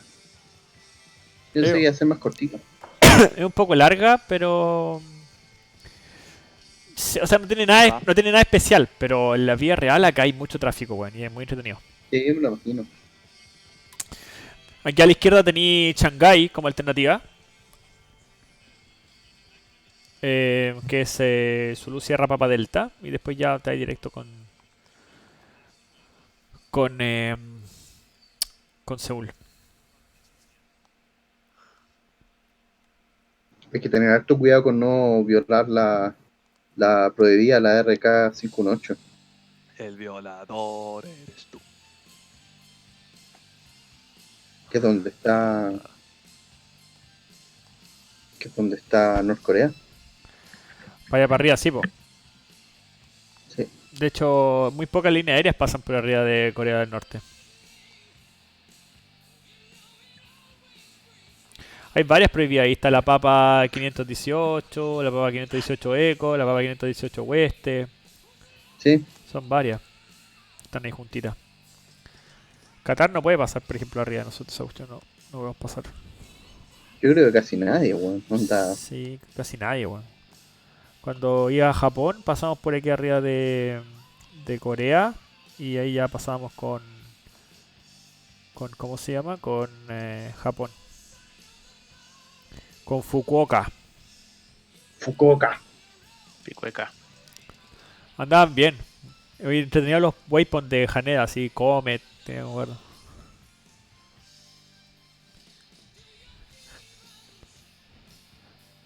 220 varos. Estamos haciendo fuerza para que Gastón vaya a China. Justamente a comer arroz con palito. Vamos ganándola poquitito. Y son 80 vuelos, ¿cómo no te va a tocar uno, weón? Claro, como Además las que pescas. van como 20 pilotos por vuelo, weón. Sí, yo sé que para allá mandan a los guanes buenos nomás, eso está claro, pero bueno, Oye, como no caerá uno así así, que se del arman ahí, 75 para arriba, weón, que me manden a mí. No creo, porque fue Prieto, pues, weón. Oh, estoy Oh. engañado, Lucho. Por la chucha, weón. Chiste cruel, chiste cruel. Es hora del chiste cruel. No se vaya a enojar, porque solo es chiste cruel. Nobody knows. Nobody knows. Star. Gracias, vuelva pronto, va con Yapa. Ah, coñapa.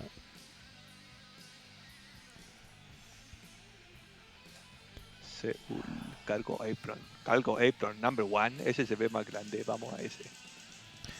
Más bonito. Voy a ir al otro yo, al de más atrás, que nos queda como al Cargo Apron ¿Por qué? 2, porque el otro es como de Asiana y de Korean Air, el otro es como Ah, DHL, po. Tenemos convenios, Carlos. Es que el otro es DHL, po, buen machoro.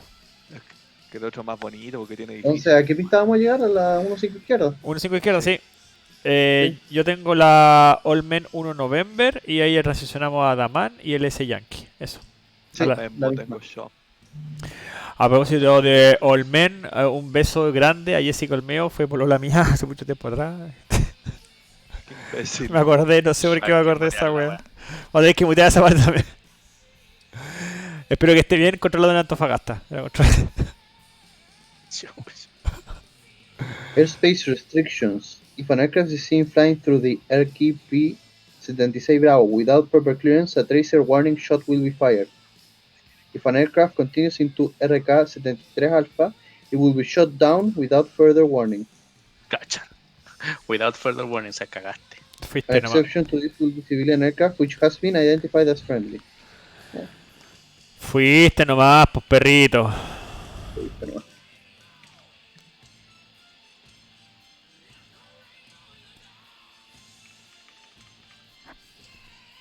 Lo malo es que esa cuestión está al lado de mi alternativa que es Gimpo.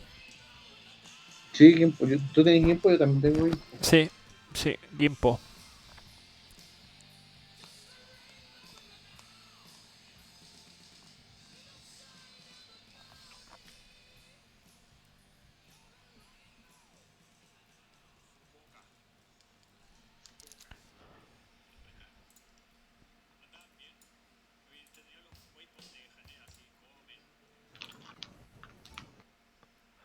Veamos qué más sale. Approach. Creo que ha llegado el buen momento de ir a buscar un cupcake, ¿o no? Cupcake. Un quequito de vainilla. Y cómetelo así por la ventana, para que todos te vean. Claro. No, pero es que ya es de noche, así que es lo mismo. Así que voy a comerme un Ahora chancho pueden- untado con, ahora voy a pueden comerme comer. un chancho untado con ají. Se han chutado. Chancho Yo untado con creo que ají. me voy a ir a levantar, weón. Buena hora, un cuarto para las 2 de la tarde. Sí. Sí, decente, ¿ah? ¿Qué hay a comer, Voy a weón? Oh, levantar. perdón, ¿qué hay a pedir? No, que me queda la mitad de la escalopa de ayer, así que voy a almorzar Sí, eso. po, lo que hay ¿Cómo te comiste media escalopa, weón? es que la escalopa es gigante. La Sí, puta pero agarráis bueno. un cuchillo, calculé más o menos Vale, la mitad. vengo al tiro. Mandáis, ¿cachai? Lo poní ahí en un platito con la mitad del puré y lo calentáis. Y el resto lo metí al refri. ¿Qué onda el autocontrol, weón? Ah, pero weón, si soy flaco a cagar, me lleno el tiro, pues weón. Ya estoy cachando. Do not fly north of the radial 270 del board U. Ah, weón, respeta la llegada, no saqué el nap, weón, y chao, andáis leyendo weón. Es que es muy choro, weón. Sé simpático Sí, que no, te sí, ríen. es verdad, weón. Esa fue mi mentalidad mediocre, weón, pero concuerdo, Nico. De hecho, la ILS Zulu, cacha, weón, si es que venís desde Timón, weón, pasáis a un cuarto de milla de la wea. La cagó la weá, weón. Al lado, weón.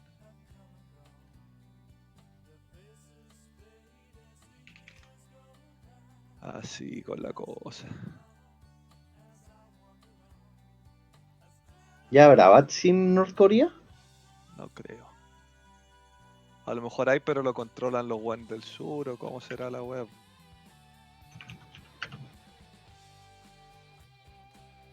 Asia. Regional Report. Aeropuerto Internacional de Gimpo. ¿Quién operará ahí?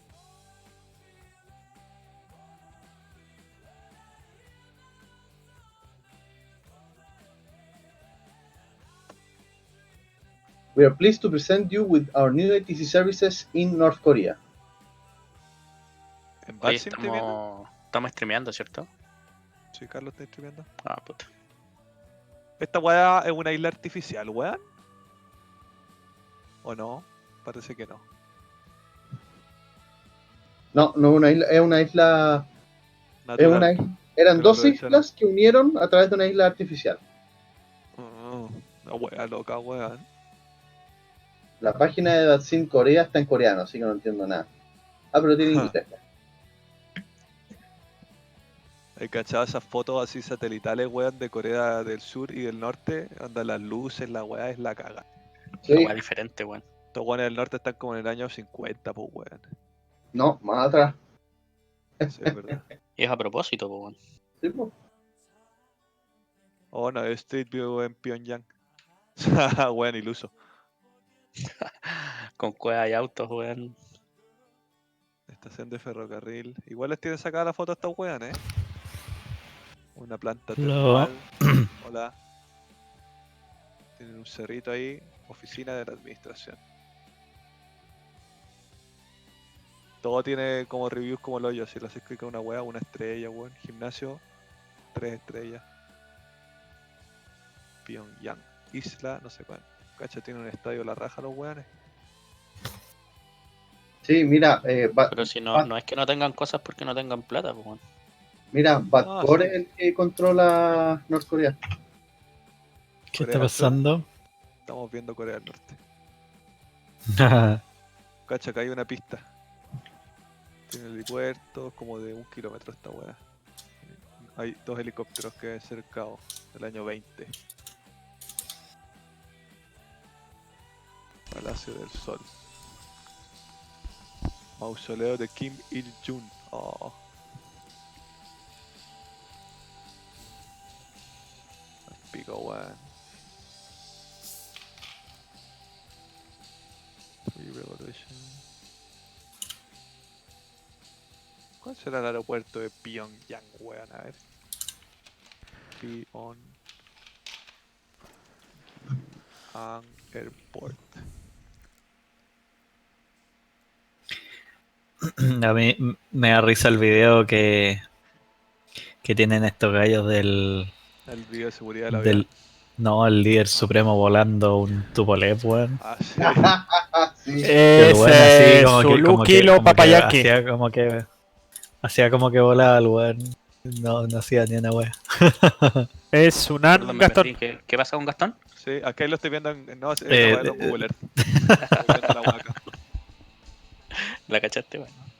Mm, No, cacho. Gastón no cachó. ¿Viste? Quirúrgica la weá. Sí, también caché. Tranquilo. Buena por lo menos. Excelente. Sí, todos se rieron. Bueno, Todos. los apoyo entonces. Puta que weá. Hay que estar contentos los amigos, aunque uno cae, weón. Porque estás contento, que estás feliz. Claro, weón. Sí, estoy medio triste, pero bueno. Voy y vuelvo. ¿Por qué te triste, botón? Porque nos van a pegar a todos la patada en la raja. ¿El LAN? Estamos streameando, cabros. Ayuya, Ah. otro clip más para mutear. Sí. Ya, después me contáis qué Este onda. video, Carlos, bórralo, weón. Deja el clip del despegue, el briefing y el aterrizaje. Toda la razón. Si no, pon mute, weón, en el stream y. Bueno, aprovechamos de pasar el dato que no va a haber streaming. O sea, perdón, cabros. Nada que ver. Pregunta con los cabros primero. No vamos a volar en 2 días, ¿cierto? La típica. No, Ya, No, sábado, domingo no. ya listo. Sí, su pausa, por Vo- favor. Shabbat. Volvemos el lunes. Va. Sí. Vámonos Santiago, por favor. Carlos, vamos a sortear. Calor, no, Santiago, por favor. La wea va al pico, weón. Oye, unos taquitos, weón. Tengo una gana de comer tacos. ¿Y quería hacer o quería...? No, pedí. No, hacer. O podríamos hacer mañana, weón, pero tengo que ir al súper, weón. Mañana te apaño, yo te pongo la carne. Tengo la carne. Sí, Y tengo la carne y tengo las tortillas. Habría que Te pongo la faltaría carne, gordo. goldo. Faltaría tomate y palta. Pollito también, pues, weón. Pollito el velador. Es que la vamos a hacer con pollo carne, pollo carne, lo que queráis, po. Pollo carne. Arroz, pollo. Entonces, palta, Palta, tomate, tomate. palta, tomate, palta, tomate y Pela tomates. palta, tomate y eso Oh. nomás, pues, weón. El Clásico. resto lo tengo todo yo. Tengo tortilla, tengo la carne, tengo cebolla, Ya. tengo ajo, así que yo hago la carne, que sé yo, y te preocupáis tú de la ensalada, o sea, del guacamole. Ya listo. Sábado Ah, pasado ya, hicimos- y si hicimos encontráis unos carne. porotitos refritos también, pues, weón. Eso también sería. Oh, qué rico, weón. 3 cosas: palta, tomate, Sí. palta, tomate y los porotos refritos. El resto, choclo. Yo tengo choclo, toda esa weá. Frijoles. Bueno, tráete unos frijoles. Arroz, pollo. ¡Arroz, pollo! ¿En serio queréis rotar Harald, weón? Deberíamos ir a rotar, weón, ¿no? Debería ganar. No, Weón, media horita que porque me va a doler la cabeza. consumí esas calorías. Aparte hoy día está rica la tarde en Doha y siempre hay un potito bonito para ir a mirar. Para motivarse en el camino.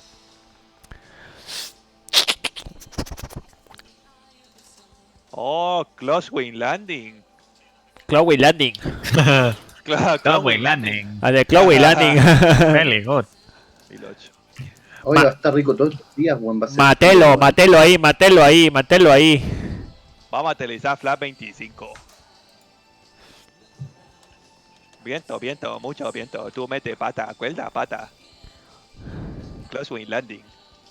Viento derecha, mete pata izquierda a la derecha. Cuerno cruzado, Vaya. cuerno cruzado. Pata izquierda a la derecha. Cuerno cruzado. Manténlo en el loadout, no sea huevón. Gol. Check, no check. Mañana me voy a hacer callampa jugando PUBG. Nada más te digo. Puede ser, no tengo mucho que hacer, así que. Y concuerdo. voy a darle unas oportunidades al Call of Duty también. Al Carlos Duty. Call of Duty. La pregunta es, estoy a 152 millas del descenso, esos son como 18 minutos. Sí, me voy a Me imagino duchar que primero. vamos a hacer directo Danan, ¿no? Obvio, vos, perrito.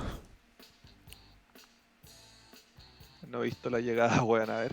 Es que la llegada te saca. No, hay a que, la- a hay la que cresta mandarle de Sierra India 942 a Danampo. Sí, ahí a Danan. Claro. Olmen. A Tío, ver. porque si no, el medio arco. Sí, pues bueno. Ah, sí. No, y te nivela 8 lucas súper lejos y ahí va a ir Voy a gastando dejarlo parafa como loco. secuenciado al Claro, tiro. claro. A ver. Es como las llegadas de Baku. Que al final nunca las así. Son estratégicas nomás estas vueltas para ir a Sí, cortar nomás. después te acortan. Sí, pues como las de Oz, lo mismo, weón. Igual que las de. O las de Frankfurt, weón. Sí, nunca las así, weón. Frankfurt del menos. Viena también, pues weón. Viena también tiene unas weas más raras que la cresta. 130 También. millas. Oye, ¿no compraste el escenario de Viena, Lito? ¿El nuevo? No, weón. El Pero Dacha, está para Chacha, V5 una wea así ya. se llama. Sí, estaba para el 5 por lo que salió. Flughafen. Flughafen. Viajaste. Spessat. Cuando salí de la pista 3-4, weón, te queda la zorra, porque viene acá hay raje más complicada ahí, weón. ¿Cómo que te confundí, weón? Esta nunca salía de la 3-4, siempre de la 11. 2-9-1-1. Ese es bonito, Viena. Oh, Sí, me Te lo tinca. bendiga. weón, Dios lo bendiga. Me encanta. La wea. Oh, se metió a hacer streaming, Lito. Sí, aquí Hola, caché. Sí, voy a hacer el aterrizaje. Llegó la notificación. A mí también. A mí ya no me llegan, weón. Yo estoy suscrito, no sé, weón. A lo mejor me llegan a spam, no sé. No, pues, no. Nos borraste, eres como el pico. No me importaría mucho tampoco, weón. Sí. Ah, weón. Pero no, si estoy suscrito. Estoy suscrito a ustedes dos y a Matus. Y aparecen ahí arriba. Amatus. Pero antes me llegan notificaciones. Amatus. Amatus. Dar Matus. Mm.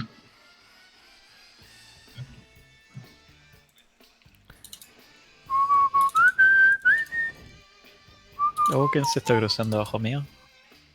Va saliendo un coreano. ¿O no? Golian, Enline. Ah, no, era un HDA, no sé qué es. Haneda. No salga. Está viendo el Lucho, sí. HDA. Va a Hong Kong.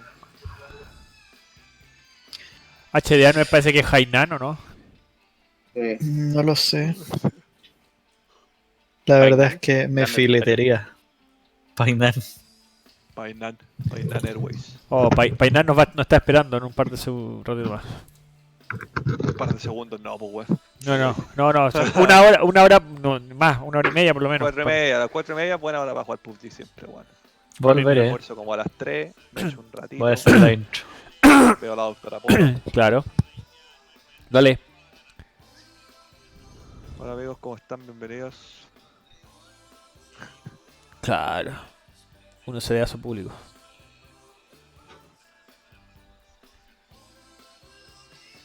Tiene una vista, soy yo. Cabrica, Matt Davis y Matías no sé qué, eso me parece un sugerido. Matt Davis está volando un 747 que se ve muy malo, no sé, no es PMDG. Juan se ha sacado la chucha 10 veces. Bueno, la última vez que lo vi, el güey se remató en una pista de como en Twin Otter. Carlos. Ya. Voy. A ver, ¿Qué pasó? ¿Qué pasó? Cabrica. Oh, weón. Candyland.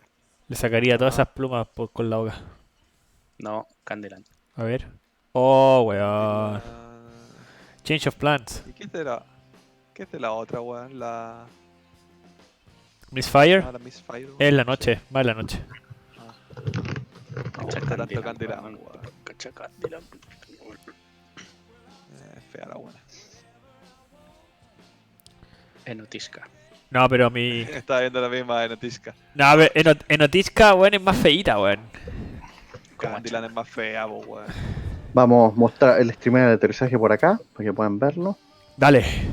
Weón, la más rica para mí, en cuanto a cara, lejos es Misfire. Misfire, weón. Bueno, Misfire. Y el segundo, así, pero bueno, ni siquiera un milímetro más abajo, Gavrica. Ahora, en cuanto a forro, Gavrica, lejos. O sea, no lejos, pero Candyland es como quizás la personalidad de Candyland en el cuerpo de Gavrica con la cara de Misfire, o ahí tiene la mina perfecta. No, Ahí está el aeropuerto, weón, la ¿O guardia. no? ¿O no? ¿Concordáis o no, Gastón? Es que, weón, lo empezaste a decir y ya como que te muteé en mi cerebro, ¿cachai? Porque era mucha información. No, al weón. Pero sí, concuerdo. Hay que hablar de mina, estáis cagado. Está fileta la aproximación, cabrón. Tenéis la ciudad a la derecha. Sí. Y el aeropuerto se ve, pero la raja, Zero weón. right 3 forward. Apagamos esta. Tururum. Para, pam, pam, pam, para. 80 millas del descenso. Paradecida. Paradecita. Tiene que asegurarse su poltrona. Ya 10.000 pies. Con las 10,000. luces. Está para un directo por acá. No, estamos en la vera recta. Ve. ¿Qué? En la vera recta. ¿Tú dónde estás ahí, Gastón? ¿En Kamit? Yo estoy a 30. Sí, pasé camita hace nada, weón. Estoy a 37 de Samul. Camit, a ver, ¿hace cuánto lo pasé? Hace 2 minutos. John Traffic's Korean Cargo Korean Air 8075 descending through 9,000 direct demand for the ILS Yankee into runway 15 left. Glad ILS Yankee. Oye, Nico, consulta. Tú que todo lo sabes. ¿Por qué motivo de repente uno como que, yo por lo menos así lo siento, que hay como una baja de performance cuando colocáis las luces de panel del PMDG? Las luces del panel. Claro. Eso es porque las luces no son reales, son texturas sobre otras. Entonces cargan la textura. Entonces cargáis dos texturas. Por eso cuando ponéis la float, el cambio cuando subís la float no es suave, porque va cargando textura sobre textura. Claro, Sí. exactamente. Claro. Lo que es, Como lo que campana es, sobre campana. a diferencia del Fly Sim Labs que ilumina la textura y se ve mucho más real y no te come frames. Claro, tienes razón. Genera sombras y todo. Claro. Sí. Oye, weón, está Nadal, filete how you el doing, escenario. man? All good? All good? Está bueno el escenario. ¿Cómo se ve el stream? ¿Está corriendo bien? Está Nadie lo súper. está viendo. Está súper. Súper. Yo lo miré hace un rato. Me aparecí offline.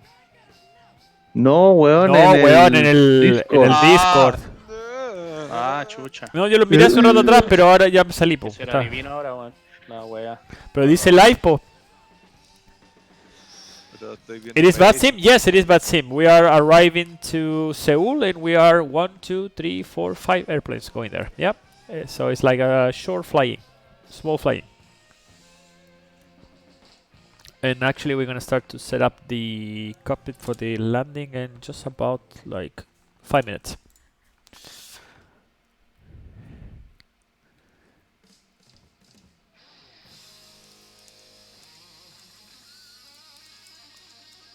Ba-da-ba-bam.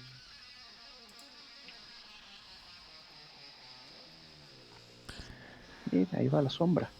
Ahí va la sombra. ¿Qué La están wea. viendo?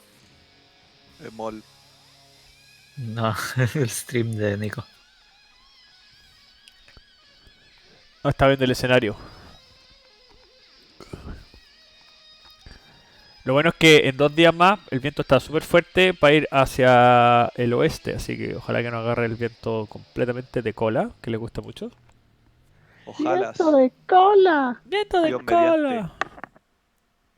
Ahí está el escenario. Dios mediante. Tú, Lucho, estaba en descenso, ¿no? Sí. Flaps times picture. El procedimiento de descida. Decida para Pouso. Así es. Asegure sus poltronas frente a ustedes. Obrigado. Y voy a dejar programado un holding en Danán. Porque. con Para mi buena cagarnos a suerte- todos. No, con mi buena suerte me van a llevar la comida justo cuando esté en final. ¿Y qué pediste? Oh, ¿y qué pediste? Hamburguesa. Oh, pero ¿por qué, weón? ¿Qué pediste? ¿Qué pediste? Ah, No ni que no escuché. hubieran hamburguesa en Qatar, pues, weón. La Sí, No cago. escuché. ¿Qué pero, pediste? weón, tú estás haciendo Hamburguesa. dieta, po, weón. Ah, ¿Qué hamburguesa? La birrería. No das cacho. ¿Buena? ¿Sí? yo voy a pedir McDonald's en la noche. Puta la weón, weón. ¿Qué McDonald's, weón? Si podéis pedir un street, pues, Nico. No, quiero un McDonald's. Tengo ganas de McDonald's, weón. Pero es que de repente igual es bueno comer porotos también, pues, weón. Loco. No podéis No, comer, a mí McDonald's no. no podéis comer filete, weón, todos los días.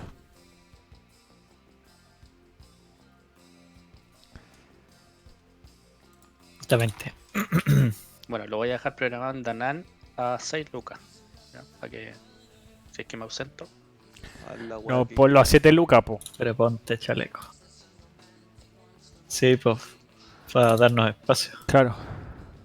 Total de Danan, a Scott tenéis 067 con que left turn. tenés 7, tenéis 10 millas. Sí, está ahí. Tenéis cagado la risa, 8 millas tenéis, claro. Scott. Tenía 8 millas, ponle. Son 3 lucas que podría estar altos. Sí. Claro, tenéis que empezar Tendría que a estar como descender en el... vaya a estar como 1500 pies alto. Le metí speedway y demás así. Check. Y el tren de aterrizaje, abrir las puertas y sacar las manos. Oh, la Claro. puta. Y rezáis. O apretáis la Y y apretáis F1. Claro. Es medio rara la aproximación porque interceptáis desde arriba el localizador. ¿El localizador? No la, Sí, he, no la- perdón, el glide slope. no la he mirado todavía. Ah, Sí, de hecho, recomiendo el Descent Profile e interceptarlo desde arriba. Y así lo vamos a hacer. ¿dónde está la carta, weón? Mira ese ya. Según esto, 2006 en Scott queda Dice- injusto.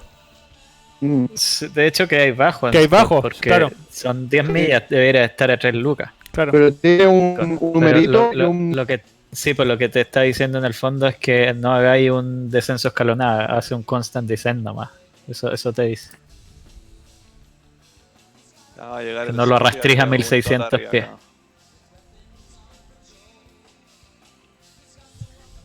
De lo que está hablando es eso, de recommended descent Pegó tu profile. stream Una buena, pal pico. buena observación. ¿Sí? No, el de Matus. Me quedé harto. No, pero la 1 dice Special Aircrew and Aircraft Certification Required. No, la 1 en el profile vertical, Carlos. Ahí entre Scott y Tulac. En Así que Tulac. tiene otra nota. Verdad, Ah. tienes razón.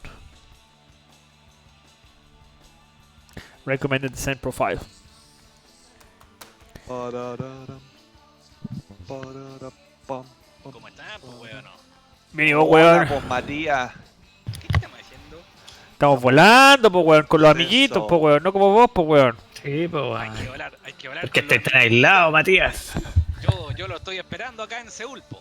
Ya, Yo estoy acá esperando por ya, un pancito. toca la bocinita, pues, weón, cuando lleguemos, pues, weón, ¿cómo? Sí, pues ahí voy a bajar el vídeo y voy a sacar la manito por la Ahora saca la mano. Claro, exactamente, pues, weón. Hay que saludar a los amiguitos Espero con unos churrasquitos, pues, weón, como la weá. con un murciélago palta. Claro, hiérvelo sí, pues, weón. Corona Si la hago Malta. mal. Sí, pues, weón. Hacete unos aliados ahí, pues, weón. Claro, pero la pechuga de pollo se cose primero, sí, pues, weón, para hacer lo de falta. Ya, voy a hacer un briefing. Se largo. Soy del Descent al Magenta. Realmente como lo digo. 150 Magenta. Sí. Okay, guys, so we're gonna start with the preparation for the arrival. Okay, so we are gonna be there with 10.2 tons of fuel in Seoul. So we're gonna go and see our zero fuel weight. Oh my god, what I'm doing. Okay, so it's gonna be 289.2. That's gonna be our landing weight, right? So zero fuel weight is 279 plus 10, of course, 289.2. Okay, so we're gonna put this one here in the gross weight for the approach reference speed. So we're gonna have flap 30 147. Okay, with that conditions, I'm going to just cross check the last weather if we have any change, and Romeo Kilo Sierra India Airport. okay, so 173. we're gonna go show landing. Wind Runway 15 left, showing route, 1, condition dry, 32, visibility and 10, we have wind temperature 220 with 21, and we're gonna have gust of 32 knots. So it's gonna be quite windy, the approach. Outside temperature is gonna be 12 degrees. The QNH is 1008. We have reverse. We're gonna use no credit. We're gonna go with idle reverse. Flap configuration. I'm gonna go with flaps 25 maybe. I will see. Air conditioning on. Engine anti-ice. I'm gonna go with off, of course. We have 12 degrees. Brakes. I'm gonna go with brakes in 3. Normal condition, none. Landing weight 289,200. And we're gonna calculate those numbers. I'm gonna go with flaps 25 this time, just to have like a more margin to cope with the winds. So we have flap 15, runway 15 left, condition dry, wind 220 with 21, gusting at 32, 10 kilometers of visibility, 12 degrees, 1008 the QNH, no reverse, flaps 25, air conditioning, engine takes off, brakes is 3, and normal configuration none. It will give me 2,600 meters, and we have a distance available of 3,751 meters. So basically we have like 1 kilometer of spare, okay? So that's gonna be our performance for today, guys. You're gonna use auto brakes in 3, flaps is gonna be 25, 150 is gonna be our reference speed. Just gonna change this one right now because we already copied with that one, and flaps is gonna be 25. Okay, let's go with our briefing, guys. Okay, so Seoul, no temps, nothing significant, just a little bit of wind over there and gust of 32. But anyway, so we're gonna perform the Allman 1 November arrival over there in Seoul. The chart is a 20-2 Golf, effective from the 23rd of February 2018. Minimum safe altitude that we have here is 2,300, 3,000 here, 3,900, and 2,600 feet. So with these two, more or less, they're going to be our MSIs for today. But we can take, actually, to have something in our head, it's going to be 4,000 in total, so we can take the higher one, 3,900, but 4,000 is a round number, right? What is saying over here? Transition level is going to be flight level 140, so we're going to set flight level 140 here. Forecast 140 is set. LNAV1 operation, GNS or DME IRU require, ATA surveillance services require. They have a speed restriction from Sierra India 941 to Da Nang. All turns should be flown at 210 knots. If unable to comply with flight restrictions, advise ATC.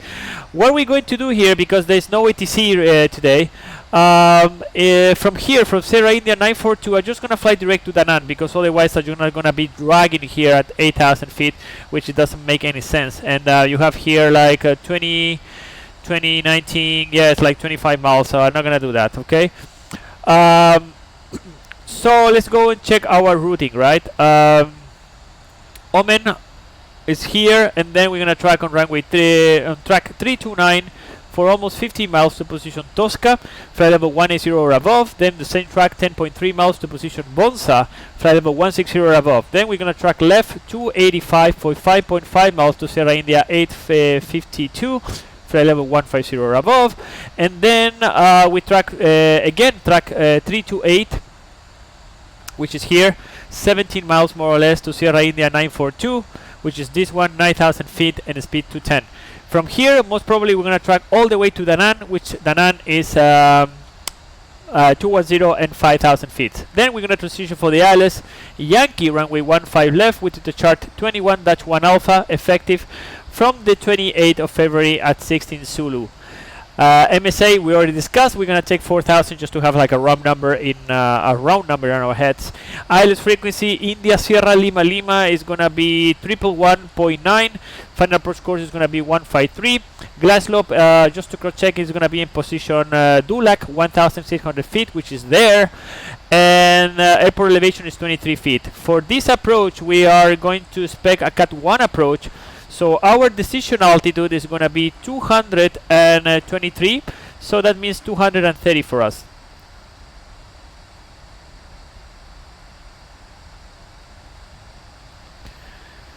So 230 is already set, and for full lights available for Cat 1 is going to be RVR 550 and visibility 800 meters, and right now we have more than 10 kilometers.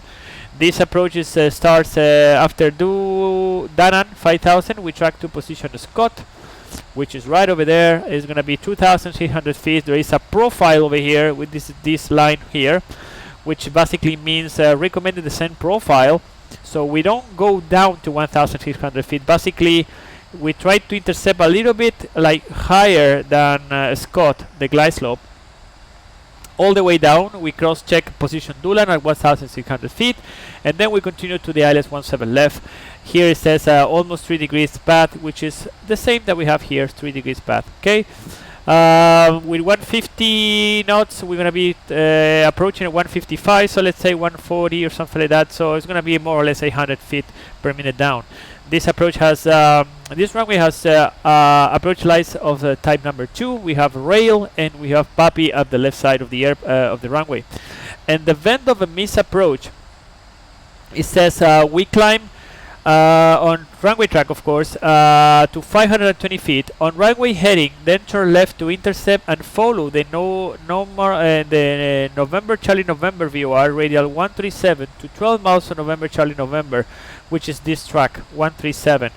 Then continue climbing to 4,000 feet, right turns to position Kesan, which is right over here, and hold as published. Kesan is going to be with the track inbound 033 with right turns, and it's going to be 5 mile leg, which is between the 13 miles and 18 miles from November Charlie November. Okay, it says a warning here. Avoid penetration of Romeo Kilo Papa 518, which is actually this area that we have here. This is a prohibited area. We are very close to North Korea, so we don't want to be famous in the New York Times tomorrow. And do not fly north of Yankee Unit Uniform BOR Radial 270. Okay, that's pretty much that's it. As for the landing, we're gonna land on runway 15 left. Total available is 3,750 meters. So most probably we're gonna vacate via Delta 1. So if everything goes well, I'm gonna go here, Delta 2, I'm gonna park somewhere over there. Very short taxi, depends of where my friends are parking. Okay. weather consideration, we already discussed it. 4,000 feet we're gonna take as a total. Weather consideration, a little bit of gusty winds over there, so we are doing everything with flaps 25, so we can have like a more performance margin. Fuel wise, 10.2 is going to be our landing fuel, and we need 8.1 to divert to, so it's pretty good. Actually, we have another 2 tons of fuel. I'm going to do an ILS approach, of course. Landing gear of course is going to be down. Flaps is going to be 25. Auto brakes is going to be 3. This airport is at minimum sea level, so I'm going to be fully configured at 1,500 to be fully stable at 1,000 feet. And that's pretty much it. I'm going to close this airport here. We're going to start our descent to our initial clearance is let's say 180. So I just put 180 here. And we're gonna call the descent checklist, okay? So descent checklist, we're gonna do a recall. There's nothing there, and we're gonna do the descent checklist. So recall is check, notes are check, auto brake is 3, landing data ref and minimums, we ref 25, 150, and about 230 set. Approach briefing is complete. Descent checklist is completed.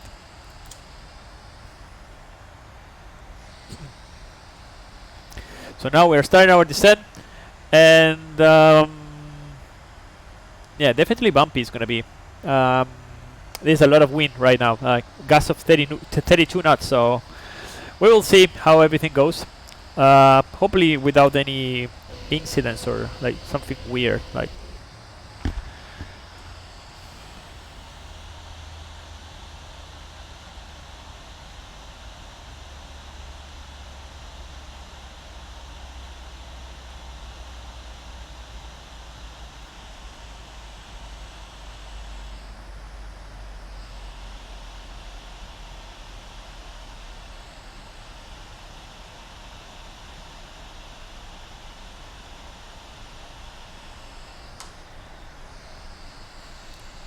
so welcome Nadal to the channel. Yes, we are flying on BatSim and we are doing this world tour with the friends of FlySim Chile. And today we departed from Taipei all the way to Seoul in Korea. Already starting the descent. And there's gonna be gusty winds there, so definitely it's gonna be challenging. But we will see how everything goes. We have the sunset already, so the sun is still up, so maybe it's gonna be dark in another 25 minutes or something like that. So definitely it's gonna be completely dark when we're right there. Not completely dark, but more or less dark. Yeah. I don't really like to fly during the night in BatSim because it doesn't show the scenery. But yeah, I say like why I have been streaming all these days in daylight, so I'm gonna just do one streaming with a little bit of sunset in between, but maybe with the landing and night conditions. So we have something different, of course, to show. Definitely between daylight landings and nighttime landings are there is a challenge, right? Like, and during the night you lost your you lost the deep and you lost the visual reference, especially like horizontally speaking, right? You're the only thing that actually you see, especially very dark runways, is just like the runway in front of you. So you start to have like this kind of autokinesis effect, right? Which is the only thing that actually you are moving, but the only thing that you is moving in front of you is the runway, right? Because it's the only thing that actually is illuminated, so it's the only reference that you have. So it's kind of weird to aim to something that is just moving, you know, but actually you are the one who is moving. The runway is just still, right? So it starts to get confused, of course, and especially when you flare and when it's too dark, of course. Because you don't have any horizontal reference, you are trying to aim and you need to focus your vision into the ends part of the runway, you know. But sometimes you cannot really assess that, especially when you are just over there. You have a couple of seconds basically to position your airplane into the ground, and because you don't have center lights or something like that, actually that it helps you to maintain an horizontal level. So sometimes it's kind of difficult. Hello, fine sir, Daniel Ricardo, how you doing, man? Welcome aboard, welcome aboard. Welcome, Daniel. So of course sometimes it might be difficult for you to make a landing during the night because you lost this horizontal reference. So maybe a good technique for you guys is these airplanes, especially these big airplanes. You land in reference to your radio altimeter, right? Like you start to hear like 50, 40 is coming, right? So depends of the rate of that call out is the rate that actually you are descending. So if you hear like something like 50, 40, 30, it's like you are coming too fast. So you need to increase your pitch, right, in order to reduce your vertical speed. But in the other hand, if you have like 50, 40, it started to feel that you are floating too much and you're gonna float all the runway. So it has to be the perfect match between the combination of these call outs. Something normal will be like 50, 40, 30, 20, 10, and then you at 10 you start like to basically to try to aim for a normal touch. No, to have a grease sometimes is not the best technique, guys. I know that everybody rates the landing because how smooth it is, but sometimes the smooth one is not, it doesn't mean that it's the most professional one.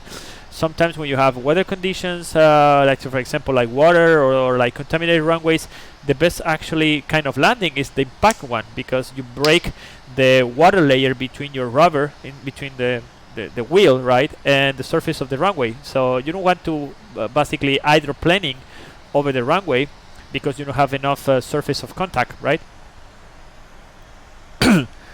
So it needs to be like sometimes not a hard landing, of course, but a rough and well positioned landing is the best thing to do. So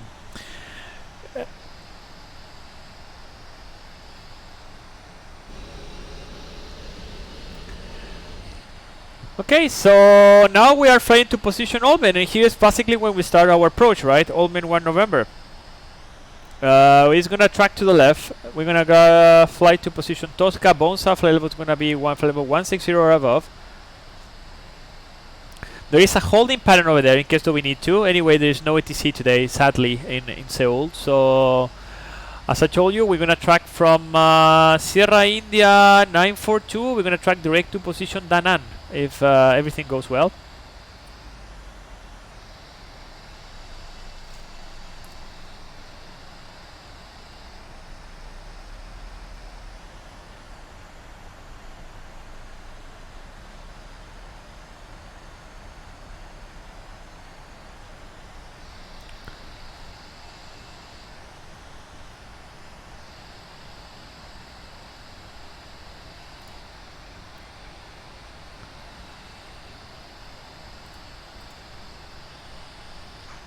So the ILS has been already tuned, but it hasn't been identified yet, right? The ILS is 111.9. The final approach course we have 153. So basically the radio has already tuned the frequency, right? Right now we are waiting for the identification of that navigate, in this case the ILS, right? When that has been done by the system will decode the Morse code that actually this ILS transmit, which is India Sierra Lima Lima.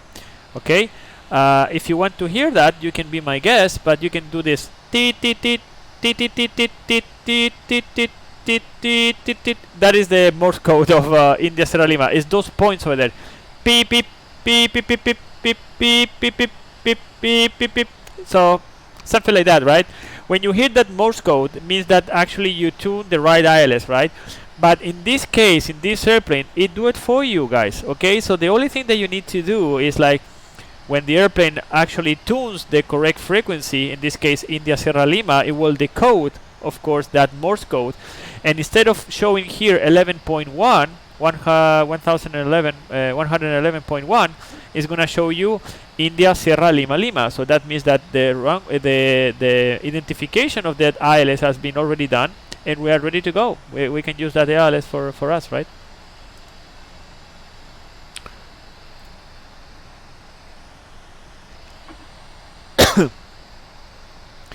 Right now I haven't intervened anything during the descent. We have been in a speed, LNAV, VNAV path, everything is perfect. The airplane is controlling the vertical navigation accordingly to this bracket that we have over here. This bracket is it has a tolerance of 400 feet, right?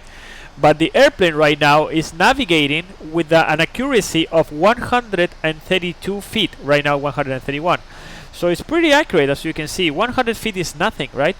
In the lateral, right now, this part of the route, it requires a navigation performance of 2 nautical miles. That means 2 nautical miles to the left, 2 nautical miles to the right.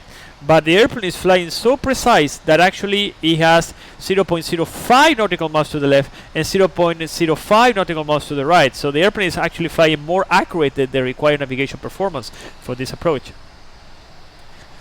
So right now we don't intervene anything right now. Everything is pretty smooth. It's pretty smooth, and the VNAV path is maintaining the speed perfectly. So we don't intervene, guys. Like it makes your life more easy. Below 10,000 feet, different story, because we need to have command speed, which is the recommended.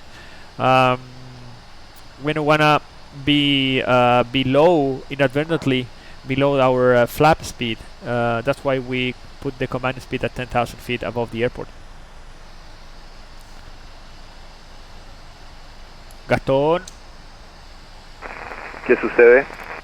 Oye, ¿a dónde estáis? 11 de Danán.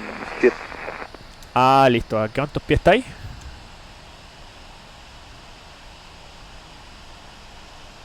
¿A qué altitud estáis, Gastón?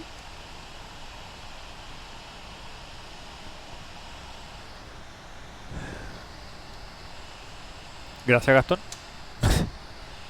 De nada. ¿A cuántos pies estáis? Pues bueno, ¿a qué altitud?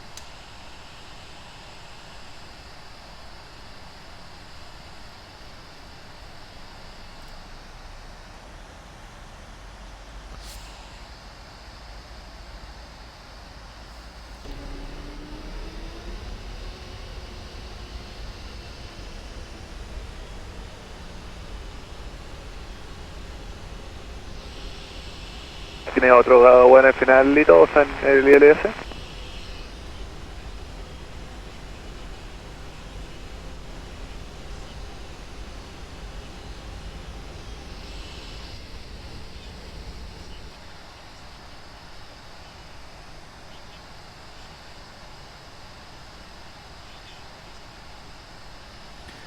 So flight level 180 over position 2 K.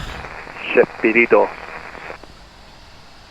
And now we can descend because Vonsa is we're passing actually this point. Sierra India 852 is gonna be flight level 150. So we can go to 150, which is we already passed over that position of flight level 150. Now we can descend to 8,000 feet. So we're gonna set 8,000 feet here.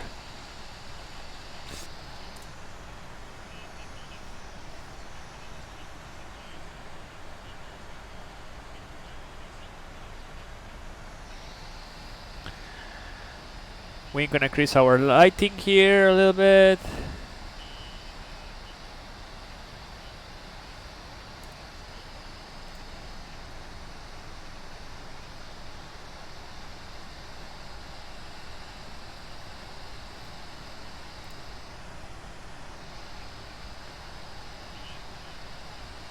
So traffic, Lufthansa cargo A316 over Danán, 5,000 for the ILS.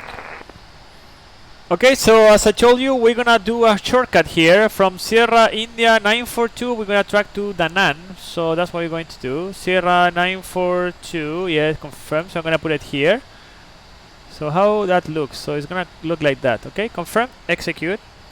So now we are 9,000 feet above. 20 miles, yeah, that's perfect. So we're gonna go with flight level change, and I'm gonna gonna expedite my descent, increasing the speed, right? Hold flight level change speed, and we're gonna increase to 290 knots. Así estamos los pilotos, pues Charlie. Bueno, para el tiempo.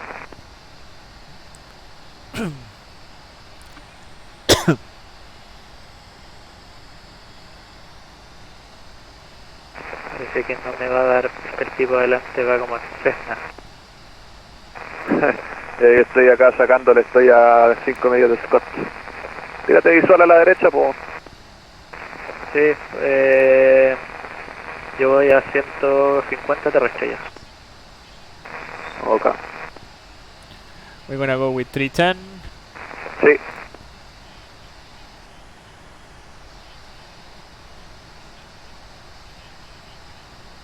We're increasing our rate of descent just to increase and trying to catch up our profile. With the shortcut, of course, now we are higher. We are a little bit high in our profile, so we start to increase our speed so we can increase our rate of descent. I'm just going with 10 by 10, so actually the airplane doesn't like transition is gonna be 511 we passed yeah, it was 51130 I think it was.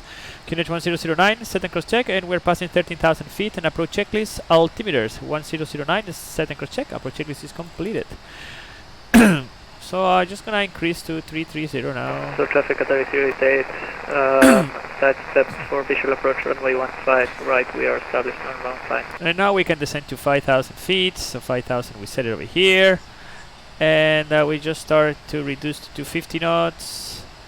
And we're gonna help this with a little bit of a speed brake. We just move it here to the flight detent. And now we are just 1,500 feet high, which is pretty we can achieve that one, yeah, with no problem. So the Nan is we are at 16 miles, so we should be 5,000 there, so that means 8,500 feet, yeah, we're like 2,000 feet higher. So almost 10,000 feet, so we go with the lights on, seatbelt goes to on. Seoul traffic, cargo look 705 heavy, fly into position, Da Nang 14 miles out, 11,000 feet for the ILS runways, 15 left. So now we are tracking to position Da Nang, which is 5,000 feet.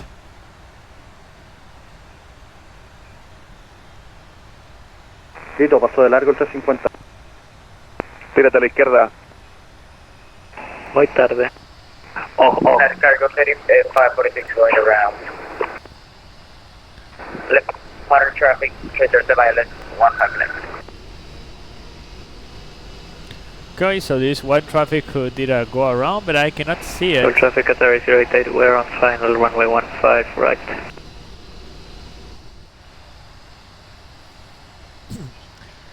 Cargo look 705, we are 10 miles from position Da Nang for the ILS 15 left.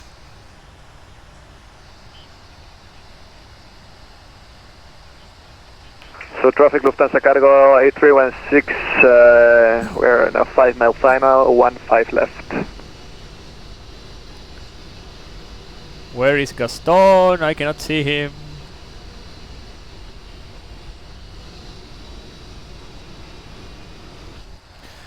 It's nighttime, so I'm just gonna put the logo light as well on.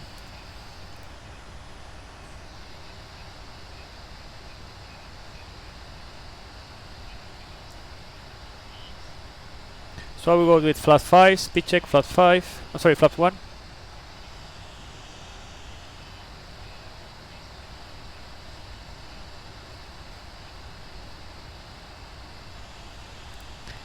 And I will go with flap 5, speed check, flap 5. JGA 229, hold position runway 15 right.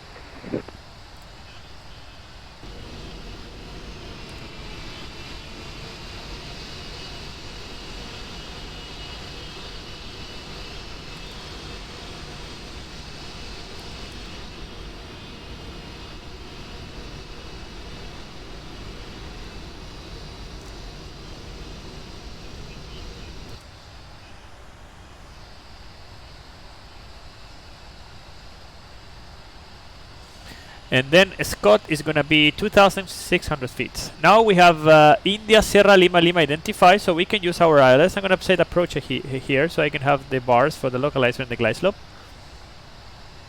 I'm just gonna reduce my speed a little bit. And now we can track to 2,800 feet after position Da Nang. JGA 229, dyno waiting, runway 15 right. Seoul traffic, cargo look 705, position Da Nang for the ILS 15 left.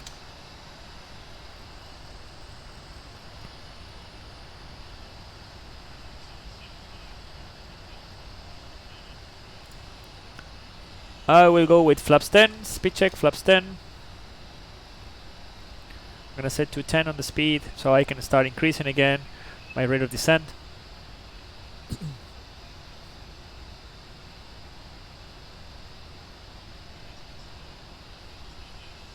United Cargo 3546, final 1, clear flight.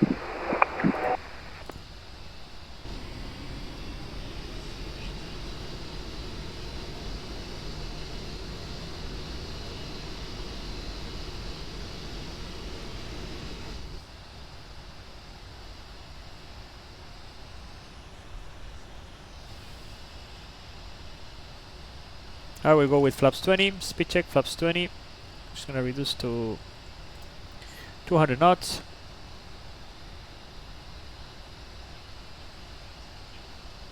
And in the Sierra Lima is identified. We have the localizer at the left side, the glide slope we are a little bit higher, so we're gonna track the approach localizer and glide slope arm.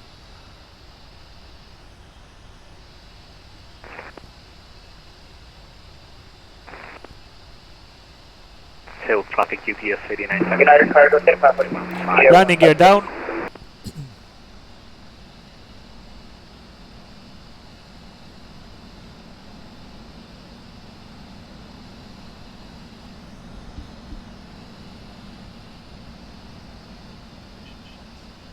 And now after Scott we can extract to Dulac 1600 feet.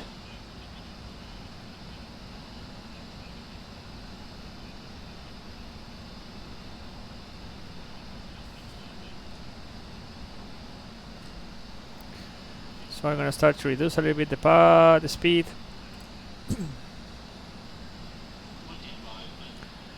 Right altimeter alive. We're gonna arm the speed brake and landing checklist. Seoul traffic Qatar refrigerated, crossing runway 15 left.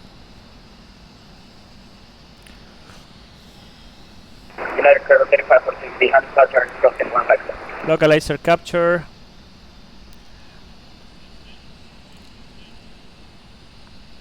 Vertical speed 0. Speed, vertical speed.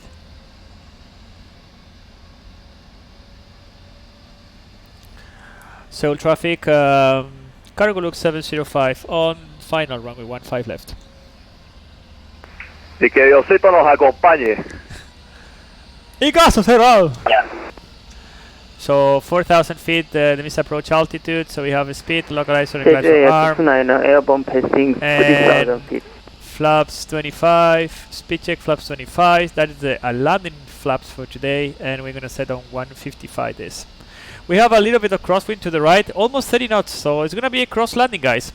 Hi Carlos, how are things? All good, man, all good, Daniel. We have a little bit of crosswind today, 30 knots, so yeah, more or less it's gonna be fun. So we have landing checklist complete, and we have runway 15 left in front of us. So land 3 and rollout and flare is arm.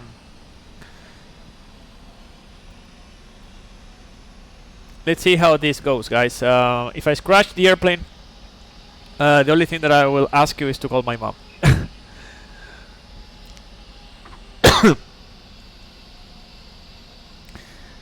Okay, so autopilot off, auto throttle off, flight director, 1000 stable.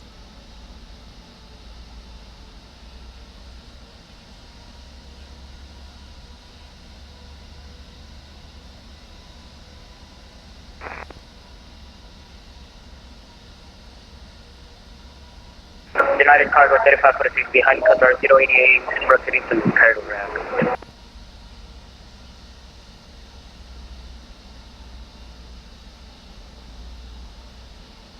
Now we have a little bit of crosswind to the right, 23 knots, 21. It's a little bit gusting over there. 26 now, 22.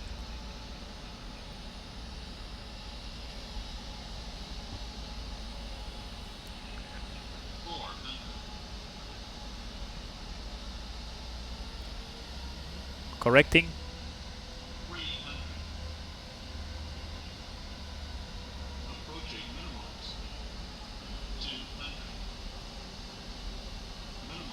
Continue.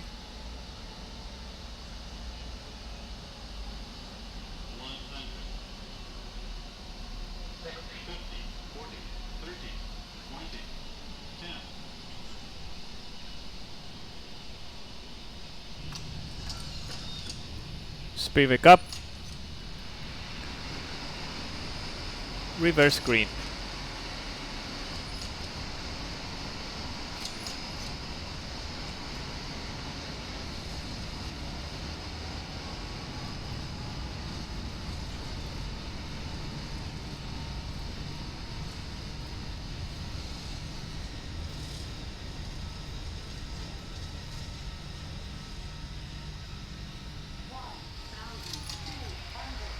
$60 knots.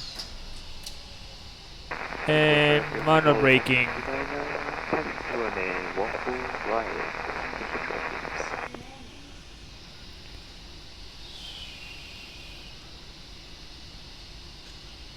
10 knots. And welcome to Seoul. It was a very nice landing actually, but it was a little bit hard work over there. We're gonna turn left here in Juliet, okay?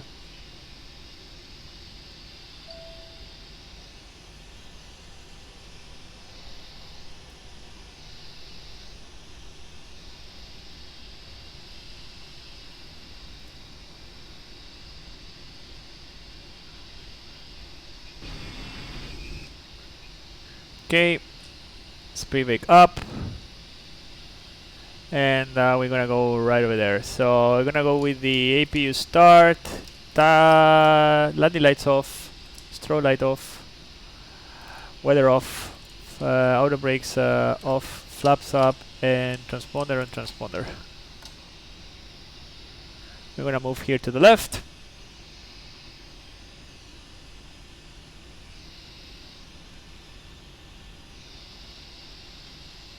And next one to the right.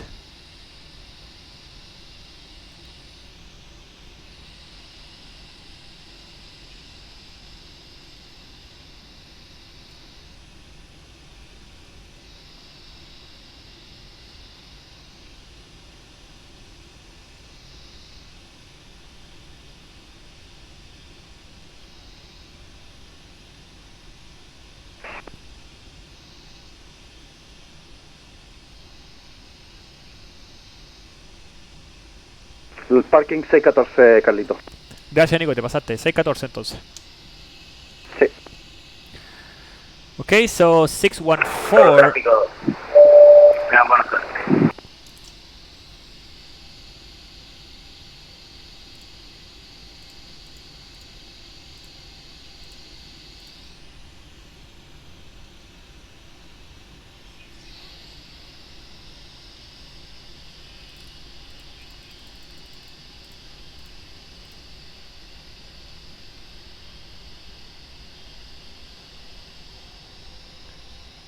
I'm just gonna increase the power a little bit, and 614. So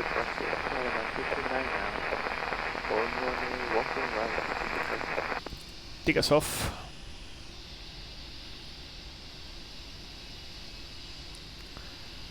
And APU is already running. Perfect.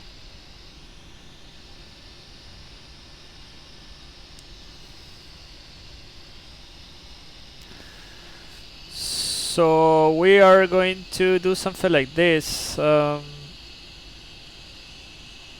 the way to 614.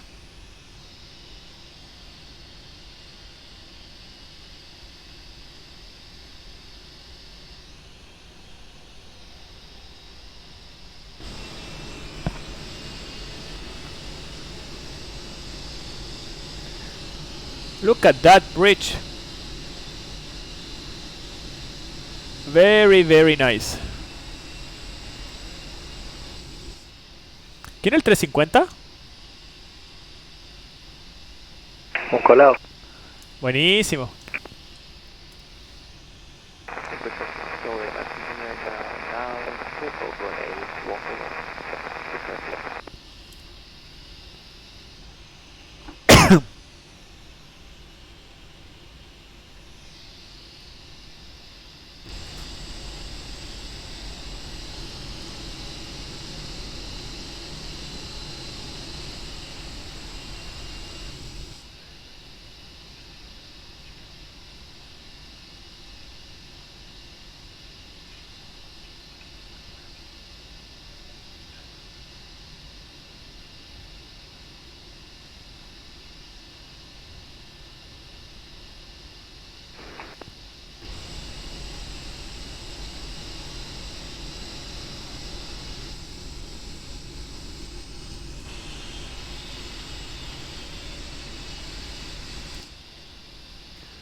Okay, so 614 must be this one. So we go with the taxi light off.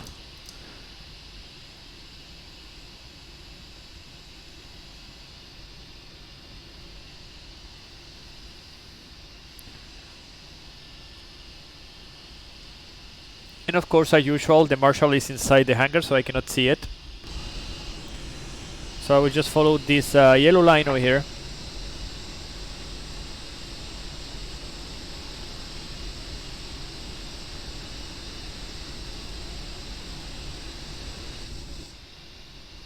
Yeah, I don't see anybody here.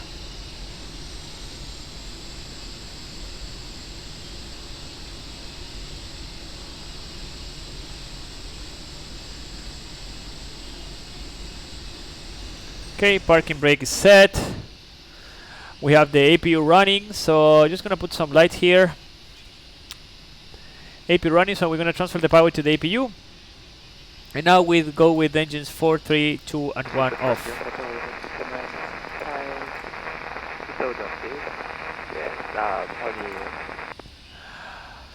Okay, so engines are off. We go to with seatbelts off. We go with hydraulics to off. Fuel pumps off. Less than 5%. Less than 5%. We go with the beacon off.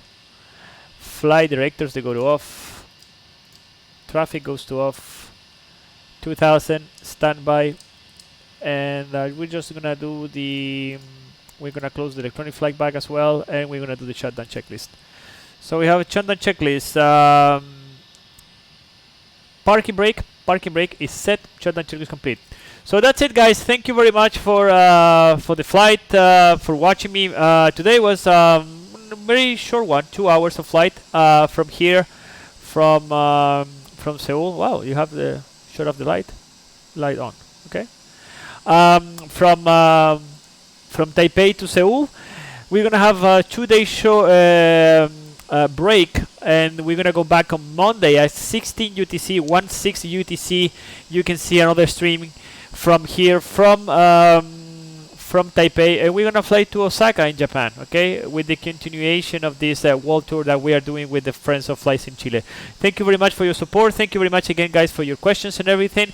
And I see you in 2 more days. Now I'm gonna say everything in Spanish so everybody can understand.